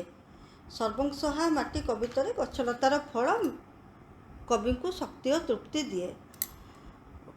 ସର୍ବଂସହା ମାଟିର ଦେହ କିଏ? ସର୍ବଂସହା ମାଟିର ଦେହ ହେଉଛି ଦେହ ସିନା ତୋର ପାହାଡ଼ ପଥର। ହେଲା, ପ୍ରଥମ କୋଶ୍ଚିନ୍ କରେଇଥିଲି। ମାଟିର ମା ପ୍ରାଣ କିପରି ବୋଲି କବିତାରେ କୁହାଯାଇଛି? କଅଁଳ ପତର ପରି। କଅଁଳ ପତର। ଦେହ ସିନା ତୋର ପାହାଡ଼ ପଥର, କଅଁଳ ପତର ପ୍ରାଣ। ହେଲା। ନଈ ସମୁଦ୍ରରେ ମାଟି ମା କ'ଣ ରଖିଛନ୍ତି ବୋଲି କବି କହିଛନ୍ତି? ହସ କଥା। ଛାତିକୁ ନିଦା କରିବାକୁ କବି ମାଟି ମା ଠାରୁ କ'ଣ ଭିକ୍ଷା କରିଛନ୍ତି? ଧୈର୍ଯ୍ୟ। କ'ଣ କରିଥିବାରୁ କବି ମାଟି ମାର ଦେଶକୁ ବୁଲି ଆସିଛନ୍ତି? ତପ କରିଥିବାରୁ କବି ମାଟି ମାର ଦେଶକୁ ବୁଲି ଆସିଛନ୍ତି। ମାଟି ମା ସମସ୍ତଙ୍କ ଉପରେ ସମାନ ଭାବରେ କ'ଣ ବାଣ୍ଟି ଦେଇଛି? ସ୍ନେହ ବାଣ୍ଟି ଦେଇଛି। ସର୍ବଂସହା ମାଟିର ଦେହ କିଏ? ପାହାଡ଼ ପଥର। ଆମ ପାଇଁ ମାଟି ଚେରମୂଳି ଗଛଲତା କାହିଁକି ସଜାଇ ରଖିଛି? ଦେହ ଦୁଃଖ ପାଇଁ। कवि केउठी चाबिकाठी खोजिबाकू माटीमाकू निवेदन करिछंती। चेतनार चाबिकाठी खोजिबाकू माटीमाकू निवेदन करिछंती। माटीमा अमाप धैर्यरू टिके देले कविंकर छाती कौन हेबो? निदा हेबो। माटीमा देह दुख पाई कौन साइती रखिछि? फलमूल। सेई प्रश्न को बुले बाले पकेबे पिला माने टिके भलरे प्रश्न गुड़िक पढ़िकरी टिके रिकलेक्ट करिकरी आंसर दबो। कवि माँ बोली काहाकू कहिछंती? भारतकू। जगतर मंगल पाई माटीमार केउ गुण को कवि मागिछंती? धैर्य। भारत मातांकर नाम किपरि रखिबाकू कवि कहिछंती? भारत मातांकर नाम पादधूली मुंडरे बोलिकी तार नाम रखिबाकू कवि कहिछंती। निजे दुख सही कवि कौन करिबाकू चाहिछंती? जगतर हित साधन। सरबसहनी कहिले कौन बुझ? तो सरबसहनी कहिले सबुकिछि सहिबारे निपुणा। सरबसहनी। अच्छा, कवितारे कवि मनुष्यर काहाकू जाग्रत करियाकू आह्वान देइछंती? एटा पुणी करैथिली सुप्त दिव्य चेतना। कवितारे कवि काहार गुणावली वर्णना करिछंती? कवितारे कवि माटीमार गुणावली वर्णना करिछंती। अच्छा पिला माने ये सैला हमर पद्य विभाग संपूर्ण सैला। तमे माने ए दुईटी कर। आमे पुणी संगे संग आनिकरी काली भितरे गद्य विभाग को चेष्टा करछु संपूर्ण भाव में सारिबा पई। तो ग्रामरटा को भी आमे कवर करिबो। किंतु पिला माने तमर एसएसटी परीक्षा जेहेतु अच्छे तमे हाफ हाफ टाइम नहींकरी कर। एनफ टाइम अच्छी तुमको ओडिया कवर करबा पई। सो व्यस्त हवा दरकार नहीं। आमे अच्छु तुम सांगे तुम प्रिपरेशन रे। धन्यवाद। परीक्षा सले कहब तुम मैंने तुम परीक्षा केमिति हला और आमर चैनल तुम मानू किसी सहयोग कला कि ना। Thank you.